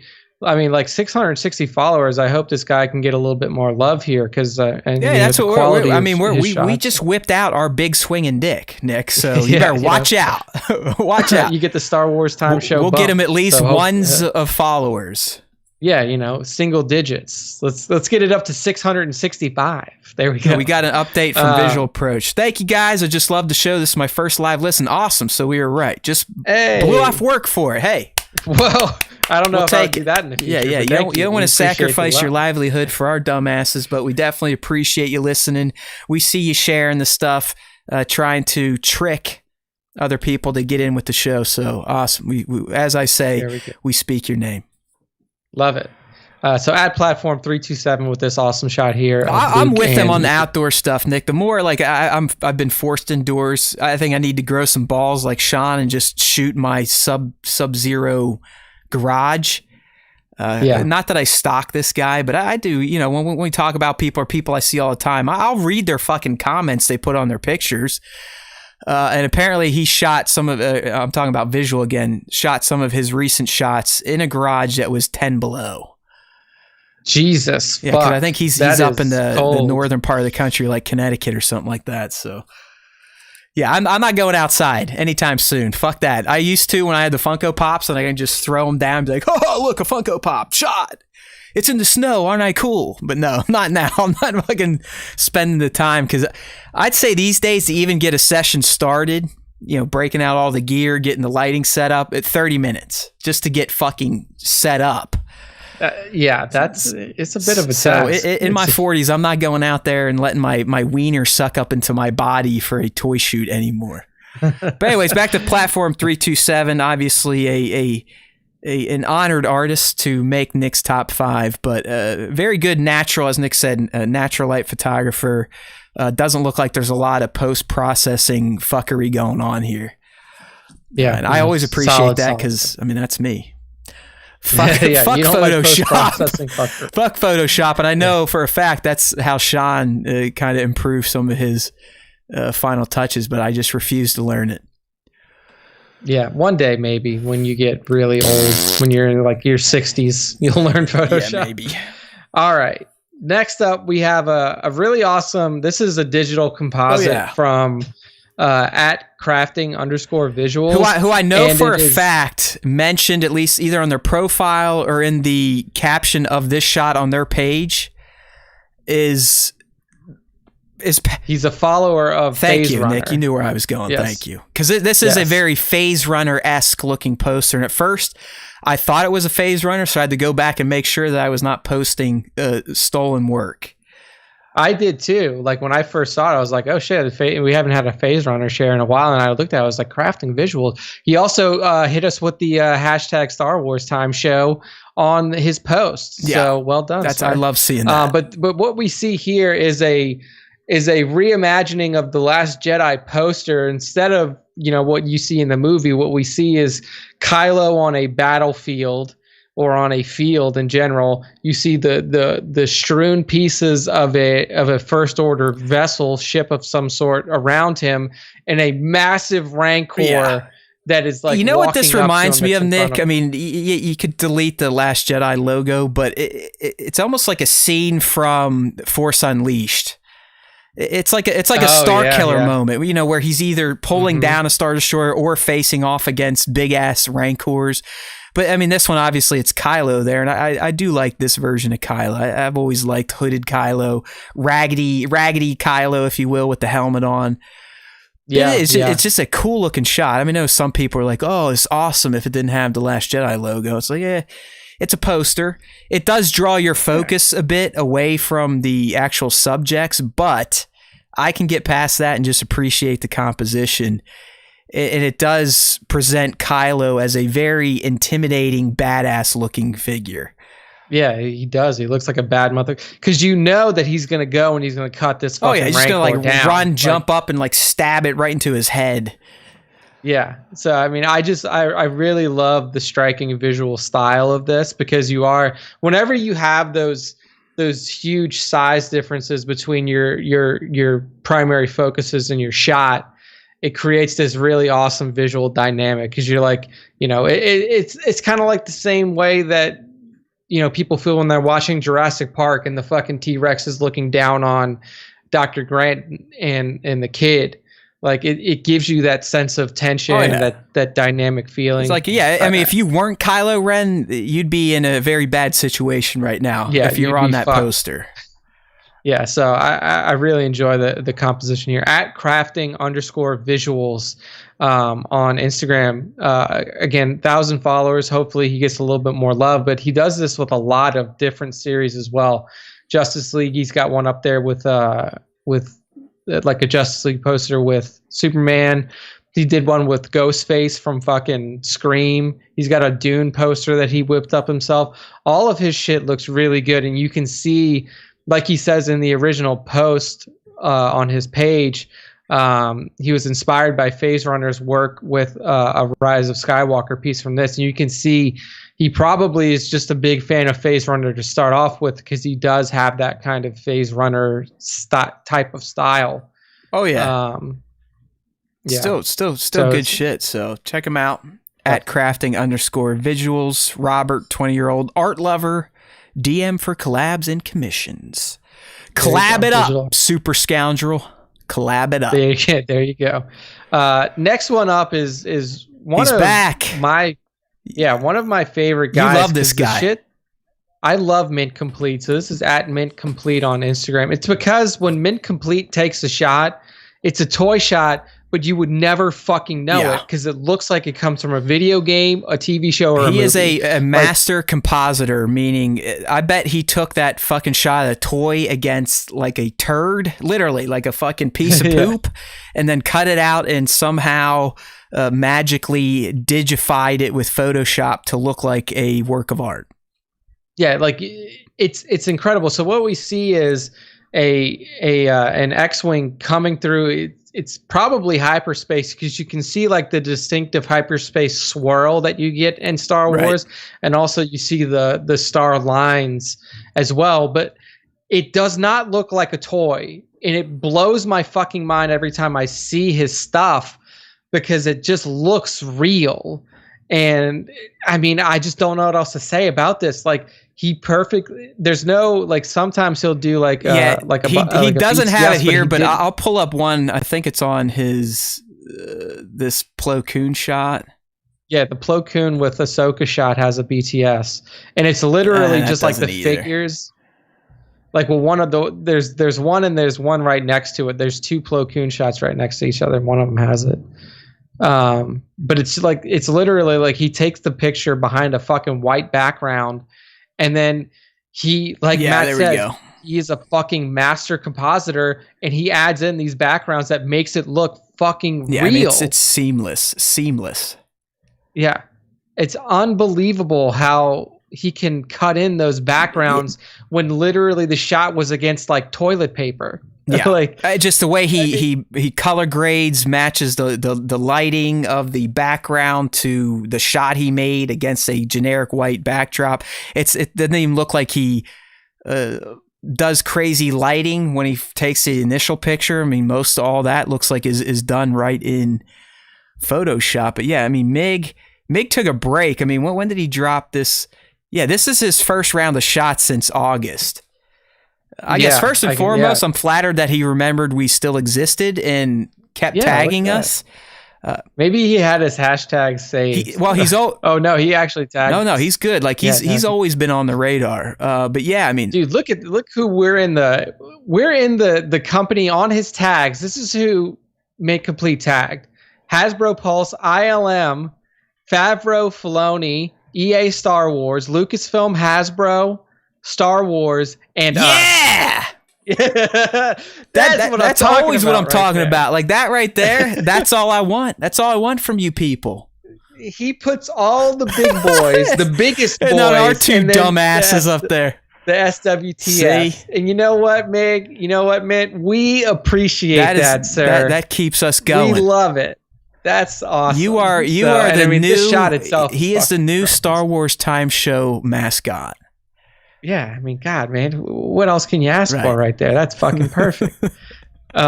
So yeah, and don't worry, his other ones are in the folder. It just again, he looks like he took a break and then went right to it with the snow speeder, and we have those to eventually share as well. But yeah, I mean, help Min out. I don't think he gives a fuck about his following because he does just take months breaks and even has it in here. Thanks for being patient.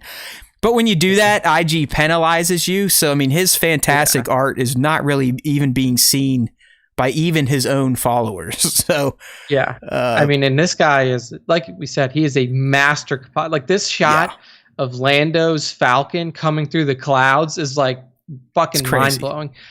Yeah, so give him a follow, please, at Mitt Complete on Instagram. Yeah, like his stuff. Everyone knows now how to program your feed, essentially. If you really like someone, you basically have to go to their profile and like about 30 or 40 shots in a row. That will tell IG, like, oh, that's weird. They must like this person. They chose to follow. I guess we should show them their shit. Yeah. It's logically what do that for admin complete. I need to do it myself because again, when he does disappear, he's not getting the likes, and it just IG's like, oh, okay, well, this person's dead to you, I guess, because you're not liking him. It's like, no, they're just not sharing content. I can't like it, IG. I just leave him alone. Yeah, just show me his stuff when he posts it, please. So admin complete, one of the best compositors out there in the toy photography game, if not the best. 100%. All right, last in the top 5 this week is at Rob with 3 B's _Chase. Again, Rob was featured relatively recently, and he's got a really nice looking mall shot here, Hot Toys Mall. Yep.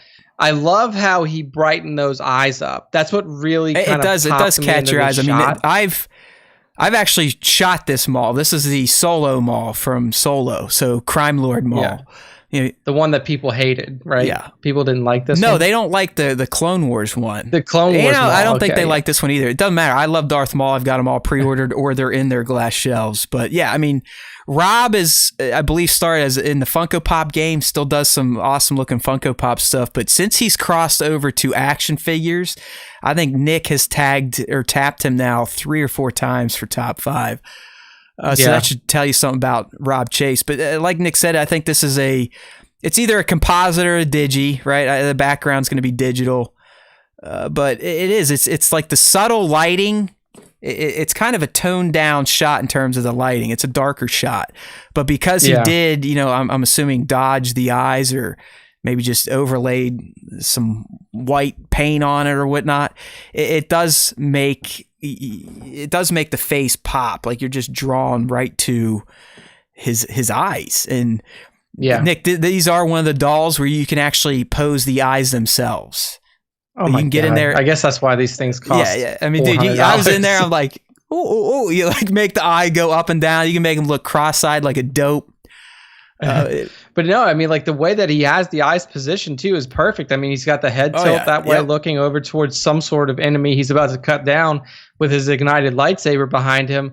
I just love the pose. I love the pose. I love the way he's got the eyes lit, the way he's looking. It's a really good representation of like a cerebral Darth Maul. Yeah, it's a very Maul pose too. Like, I mean, he looks relaxed, but at any 1 second he could spring into action and cut you in half. Yeah, and I mean, like if you just go on Rob's page, like this, if you look at his top, like his most recent 3 posts, like the one that's on the far right, that Iron Man shot is fucking amazing. Yeah, like that's incredible. But this, I mean, since Rob has started shooting proper figures, I mean, he's just been killing it, knocking out the park. So, at Rob with 3 B's, ROBB. My cat's getting in on the game now. No, don't worry. Yeah, Ellie just jumped up. I had to put her on my lap. I see your foot. Yeah, you're like what's his Dr. Evil? Yeah, from Austin Powers. You just sit there and like stroke her the whole time. Yeah, Ellie likes to hug me. Like she likes to literally, like she'll sit on me and she'll take both of her legs and like put like. Yeah, it looks like she's laying on her back, just like, all right, man, rub my belly, you human. Yeah, she's like laying on her back or her side. Leia's a little too heavy to lay on her back, like her belly spills over too much. She's like she just rolls to one side naturally. So yeah, at Rob Chase, great stuff. I mean, all lines at this point, even like his Funko stuff is artwork in my opinion. But check him out at Rob _ Chase. Next up, we have our fan shot breakdowns for this week. And first up for this, I actually picked some of the more recent ones we threw in. I was trying to go back from like where we started and go to recent, but I was like, people might have forgotten that they just fucking gave these to us or whatever. So I took 2 of the more recent ones. This one, the first one up is from Rodney Dent 36 on the IG. And he sent through it's like a hollow table shot. So trying to recreate like almost like a war room inside of the Jedi Temple or some sort of Jedi cruiser from the prequel era. And what we see is Mace Windu and Yoda are hollowed in. So they're kind of like transparent blue. You have Rex and you have Ahsoka there as well. And they're looking at a battlefield on the hollow table that's showing a bunch of like explosions and ships flying and stuff like that. So this is a fan shot breakdown. So trying to give him some critiques on his work. You can also click over. He gives like a little BTS on the next, on the second section of the shot. So Matt, so what do you see here? What are some pointers? All right, some pieces of advice. This is one we can definitely provide some criticism here, and it's all in fun, constructive criticism. That's what we're trying to do. I'm not here to beat people down. I'm trying here. I'm fighting with an overly large cat. We're right at the end of the show. I don't want her to step on the stop button and blow it all up. So sorry, Rodney. Really. I'll get. So looking at the shot. All right. First and foremost, I don't think the effect of Mace, Yoda, and the other Jedi really came off well. It's like the blue light turned to purple, and then that purple just kind of dominates the entire photo. Like there's even purple hues on Ahsoka's skin. Rex is looking a little purple. And I feel this pain. I almost do not shoot with blue light anymore because of this exact behavior with blue light when you shoot raw. I've read certain things I could change. Some people are like, dude, just shoot in JPEG when you use blue light. It's just easier. But in my own experience, Nick, I shoot in raw as most people do because you just can work with more of the image. But if I use blue light and then import it into iPhoto, whatever, my Mac, it fucking changes all the blue light to purple. Really? And I think that's what we're getting here with Rodney's picture. So the idea to have the blue light there to simulate them being holograms, I think kind of got muddied by what can happen when you use blue light shooting in RAW, at least in my case. Like I can tell you right now, if I put a blue light on my figure and then I import that RAW image into my system, it's going to be fucking purple. Yeah. I almost think that he should have got. So I think what happened was like holograms are blue when you see them in Star Wars. That's the color that they use for them. But he also, like, the blue light that he used to light the room, it just overpowered everything. So like I almost would have liked to see him light the room a different color. So like maybe use just like a soft white light for the room, and then just use like a blue coloration overlay for Yoda and Mace, and then probably make them a little bit more transparent to sell that, like the hologram style. And then that way like Mace and Yoda are blue, but then you don't have the washout from the blue light that you threw in everywhere else. Yeah. Because it just looks like it almost looks just like a giant blue, like, blob. I mean, the blue oversaturated the entire photo. I mean, that's what's taken away from it. I mean, the effect to make the war tables very nice. Yeah, the concept's a good idea. The posing is fine. It's just that blue light just oversaturated the entire scene. And then, like I said, through whatever bullshit is in post-processing, because I deal with it too, the blue starts to change into purple. Yeah. So I think that would be my piece of feedback, is like maybe think about making the lighting of the room itself a different color so you're not oversaturated with blue. So but yeah, I agree. I like the concept itself. I like the execution on the table. I know that it almost looks like he like did some negative coloration with the table to get it to look that color. That shit looks great. I mean, it just, good on Rodney for trying something like this. I don't even try shit like this because I know, I'm like, no, I don't want to figure out how to make people look like they're Star Wars holograms in Photoshop. So I'm just not going to do it.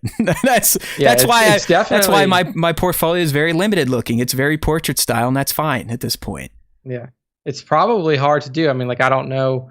I've never done it. Obviously, I don't do toy Fuck it. I'm sure there's videos, but then you got to spend the time to watch the video. And if you watch the video after you did it, you probably missed a step and you have to go redo the whole setup anyways. And you got to take like 10 shots with one light on, one light not on. And then you got to layer them all together and wipe layers. It's like, fuck that.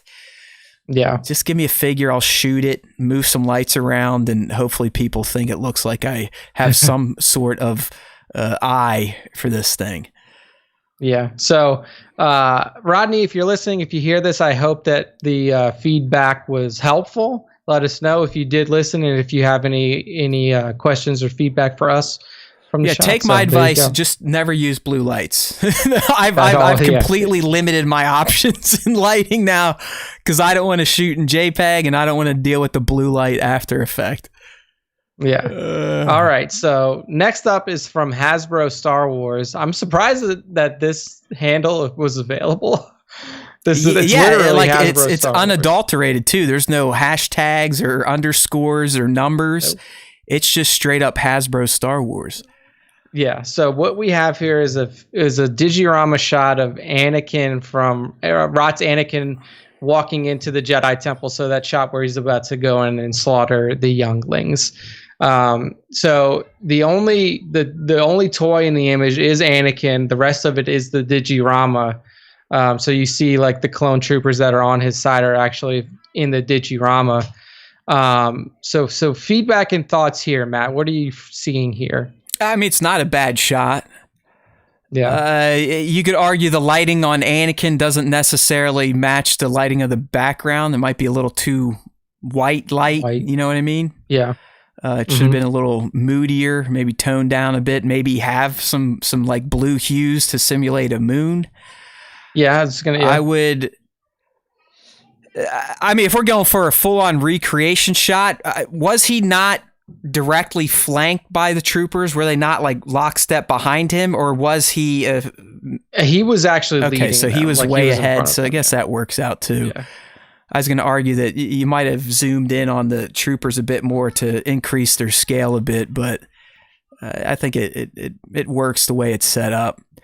I think it really is just, it's mostly a lighting issue and matching it to the background.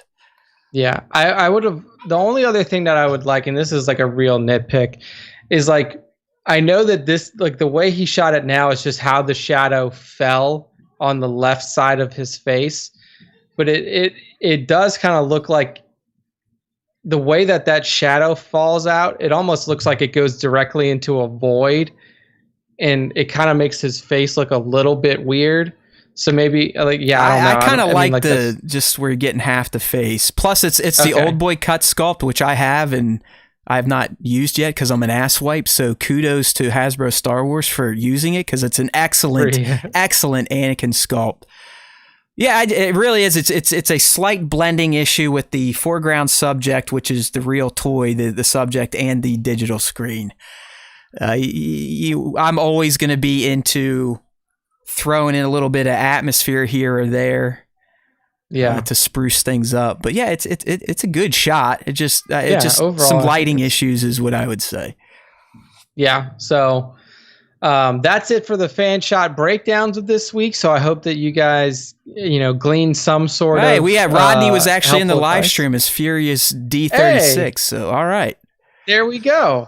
I'm glad, hopefully that helped you out a little bit. Maybe you could take a shot at recreating it and then, Rodney, don't be like me though. Try to figure out the blue light issue. Don't be a quitter like me. Yeah, just don't. I was like, I'm not gonna mess with blue lights. If you wanna ask somebody about lighting, ask Trevor, 1/6 shooter. He's one of the best lighters out there. I mean, he's a pro. There's no doubt. Yeah. Ask Visual Approach too, Sean Kearney. I think Sean's still in here. He's fantastic with light as well. Like either of those two guys, if you have questions. I mean, these days, Nick, in my setups, I spend the most time on light placement. I'll set up a figure in a half-ass pose and then probably spend 10 to 15 minutes moving lights, changing colors of lights, and going back and looking. Well, that's what that's what Papa said, and then didn't you say he was interviewed recently, and he said like, hey, the most important thing is lighting. It's lighting and posing. I mean, lighting is going to make it look pleasing. Posing is going to make it look badass. So if you get them both together, that's when you start hitting the level of some of the people we feature on here, and it's not easy. I mean, only a few of us achieve that level of zen. So keep at it. Rodney Dent 36 and at Hasbro Star Wars, thanks for submitting to the critique. I know it's not always easy to hear people talk about your work. I definitely don't like when people talk about me. That's why I just cut them off at the knee and essentially shit on myself before they can shit on me. That's been my entire approach to life. I think being a short man is what made me kind of act that way. You can't make fun of me for being short if I already come out and acknowledge that I'm short, right, Nick? It's very true. It's very true. Always own up to your deficiencies. That's right. And I have a lot. All right. Well, that's the end of the fan shot breakdowns for this week. Thank you, Rodney and Hasbro Star Wars, for submitting the shots. That's the end of the top 5, and that's the end of the show. Matt, take us into the dance. You got it, Nick. I'll home. Shimmy our fat asses out of here. We thought this would have been an hour-long show. We were thinking about game shows and special topics, but of course, we should have known better.